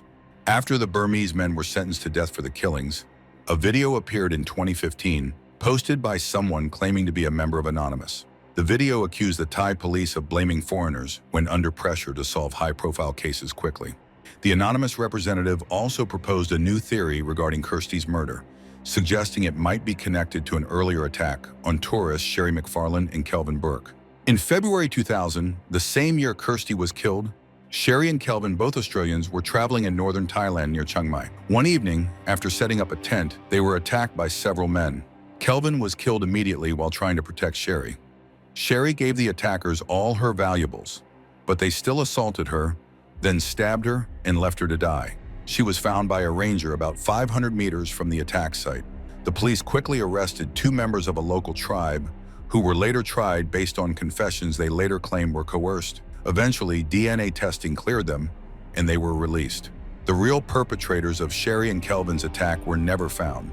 Their families joined a growing list of grieving relatives questioning how the Thai police investigate murders of foreign tourists.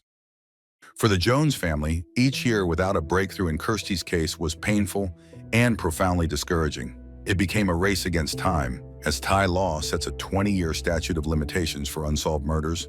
After that, even if the killer is identified, they cannot be prosecuted. Kirsty's family did everything possible to maintain local police interest in the case, believing the perpetrator would eventually be found. In 2017, a Welsh politician even appealed to Prime Minister Theresa May to intervene and encourage Thai authorities to use new DNA technologies to bring the killer to justice. Theresa May expressed condolences to the family, but made it clear that the UK government could not interfere in another country's investigation. On August 10, 2020, the case of 23-year-old Kirsty Jones was officially closed. The murder remains unsolved, and the killer is still at large. Nevertheless, Sue and Glenn Jones continue to encourage future solo travelers not to fear visiting Thailand. Despite what happened to Kirsty, they believe that her travels shaped her character, making her strong, confident, and independent. In their view, there is no need to limit children, hold them back, or block their dreams of seeing the world, because children are like grains of sand. The harder you squeeze, the faster they slip through your fingers.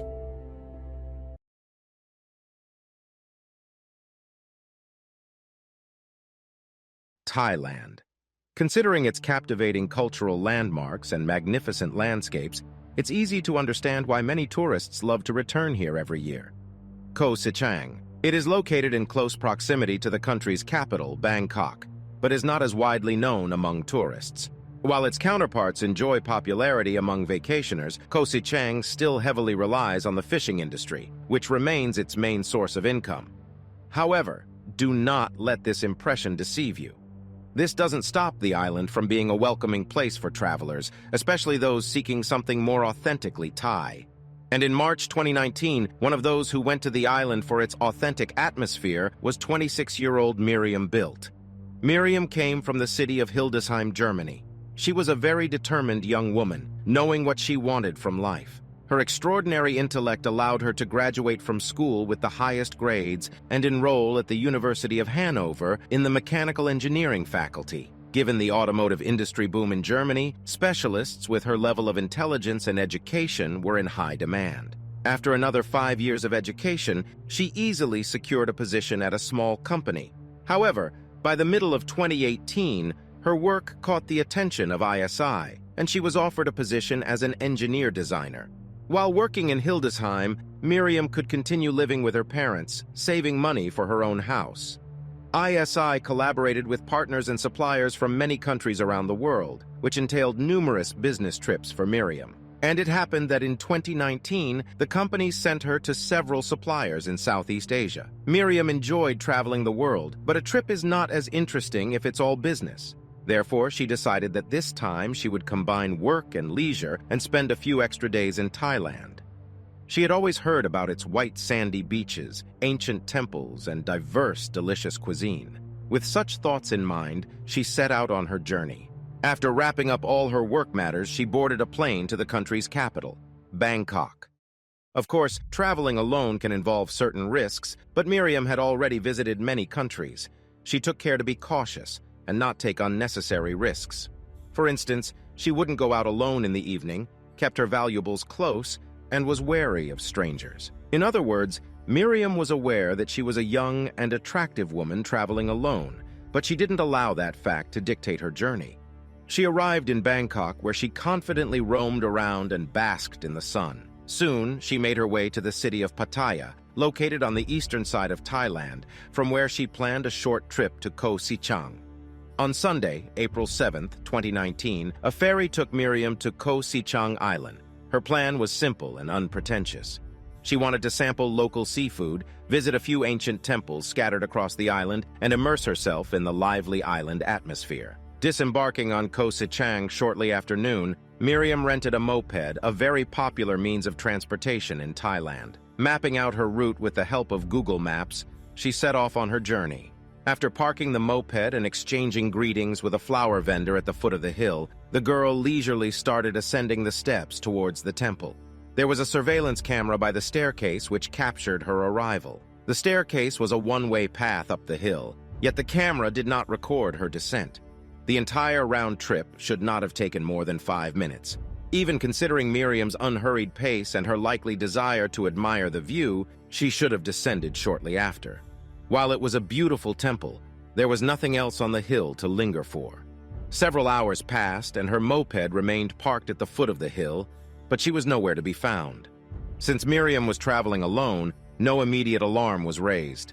Additionally, it wasn't unusual for her to not use social media for a few hours. However, as evening fell, her family back home began to question her whereabouts. Soon, the reason for her disappearance became known when a Thai tourist decided to take a stroll along the remote path leading to the temple. Halfway to the temple, he noticed something strange. The tourist didn't immediately realize that it was a lifeless body of a young woman. It was lying at the bottom of a shallow ditch, covered with leaves and debris. Horrified by what he saw, the tourist promptly informed the police. It didn't take the officers long to confirm that it was indeed Miriam. After examining the body, it became clear that this wasn't an accident. While her leg was indeed broken, she had died from multiple blows with a heavy object to her face and head. The absence of clothing and other signs indicated that she had been sexually assaulted. However, the identity of the perpetrator was still unknown. The police cordoned off the crime scene and began their investigation. So, to reach the temple on the hill, there was only one path: the staircase, with a surveillance camera positioned at its base. The same camera that had captured Miriam during the day. That very camera also recorded that after her, only one person had ascended. An unknown man had parked his moped, exchanged a few words with the flower vendor, and bought a small bouquet of marigolds. Then, without any haste, he started his way up. Very soon he descended again. The clothing of the man seemed damp and somewhat faded to the flower vendor who worked at the stall below, although he wasn't entirely sure due to the initial dark color of the man's clothing. Nonetheless, he asked if everything was all right, to which the man shrugged and said he had slipped. It seemed like an ordinary incident, but something didn't sit right with the flower vendor, so he stored in his memory the man's appearance and even remembered the moped's license plate number. When several hours later Miriam's body was discovered and the flower vendor's worst fears were confirmed, he immediately relayed all the information to the police. By running the moped's license plate number, the police identified the unknown man who followed Miriam to the temple as 24-year-old Ranakorn Romruan. He was a resident of the island and worked by collecting trash that washed up on the shore. He was described as a quiet guy who preferred working alone. Every morning he went out to the sea in his boat, and in the evenings he would return home, watch TV, and have a beer. Perhaps his life wasn't eventful, but Ranakorn had found a way to inject new sensations into it. The quiet guy harbored a dark secret. He had developed an addiction to illicit substances, had been using them for a long time, and rarely seemed to be fully himself. He was arrested the next day when he went out to sea on his boat. Given the evidence collected and the surveillance camera footage, he had little choice but to confess. The case was remarkably swiftly solved, and within 24 hours of the crime being committed, the details of the girl's death came to light. On that day, Ranakorn woke up early, started his day with beer and 2 shots of liquor. But that wasn't enough, and he wanted something more potent. After consuming illicit substances, he hopped onto his moped and began aimlessly driving around the island. It was a meaningless ride until he spotted an attractive lone girl. That girl happened to be Miriam Bilt. The man openly propositioned her for an intimate encounter. Naturally, this was not in her plans, and she continued exploring the sights, soon finding herself at the base of the stone palace, completely unaware that the persistent stranger hadn't given up on pursuing her. As Miriam ascended the stairs towards the temple, any other person would have gone about their business. However, not Ranakorn.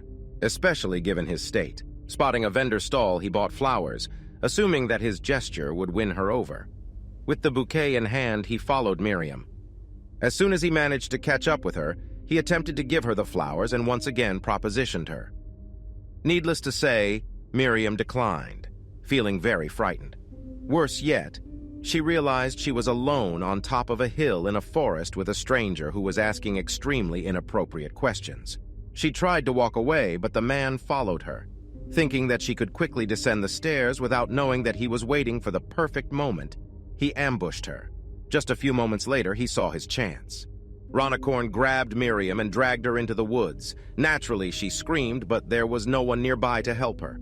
Ronicorn subjected the girl to a terrible ordeal, forcing her to comply with his disgusting desires. When he was done, the poor girl was naturally traumatized, but she mustered the strength to attempt to escape from her assailant. She leaped up and dashed down towards safety. However, despite Ronicorn's clouded mind, he knew he couldn't let her escape. She saw his face, and he was likely to be caught. He decided she needed to disappear. While she was still some distance away, he caught up to her. Possibly during this pursuit, Miriam had an unfortunate fall and broke her leg. In any case, Ronicorn caught up to her, grabbed a rock, and struck her multiple times in the head and face, leaving her defenseless. After committing the heinous act, Ronicorn returned home, where he tried to wash the blood from his clothes, then settled onto his couch, smoked cigarettes, and watched television. Luckily, it was his last day of freedom. The next day, as he didn't show up for work, he was arrested. The man confessed only a few hours after his arrest. Multiple pieces of evidence were found on Miriam's body, at the crime scene and in Ronicorn's house, including the bloodied clothes of the man, leaving no doubt about his guilt. A reconstruction of the events of that day was conducted by the police. The Thai police have a tradition of conducting reconstructions of various crimes as part of their investigative procedure for over a century. Ronicorn showed the police 5 different locations connected to the crime, where he initially met Miriam on the street, where he parked his moped, attacked the victim near the temple on the hill, assaulted her, and left her body. The police shared a photograph in which the accused, whose head is hidden under a blue bag, is seen raising a stone over the defenseless actress lying on the ground. This image is impossible to view without emotions when understanding what Miriam must have experienced in her final moments. Thailand was in a hurry to close the case, and the trial took place only 3 months after the attack on the hill. Considering the surveillance camera footage, the confession, and other evidence, there was practically no doubt about Ronicorn Romruen's guilt. The man did not ask for forgiveness for killing Miriam, but his mother did it for him. She explained that her adult son lives separately, so she had no idea about his destructive tendencies. However, Ronicorn's actions shocked her so much that she demanded the most serious punishment for him. Essentially, she insisted on the death penalty or life imprisonment. Even his own mother had no doubt that if he were released, he would commit a crime again. The court considered the fact that the man confessed to everything, which was a mitigating factor in the charges of using prohibited substances, driving under the influence of alcohol, and even violence. However, the murder he committed was so horrifying that he was sentenced to the highest form of punishment. Currently, he is awaiting the execution of the verdict. Thailand as a whole is a very peaceful country, and when the local residents learned that one of their own had been so cruel to a tourist, they felt genuinely bewildered and disheartened. After the murder of Miriam Bilt, the inhabitants of Koh Sichang Island came together to offer their condolences for her loss.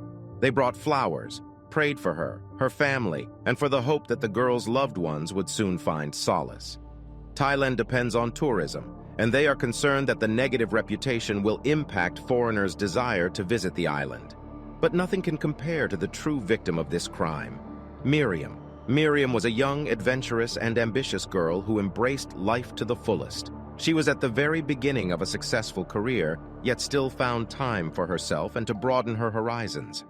So much interesting lay ahead for her, but all of it was taken from her in such a selfish and heartless manner.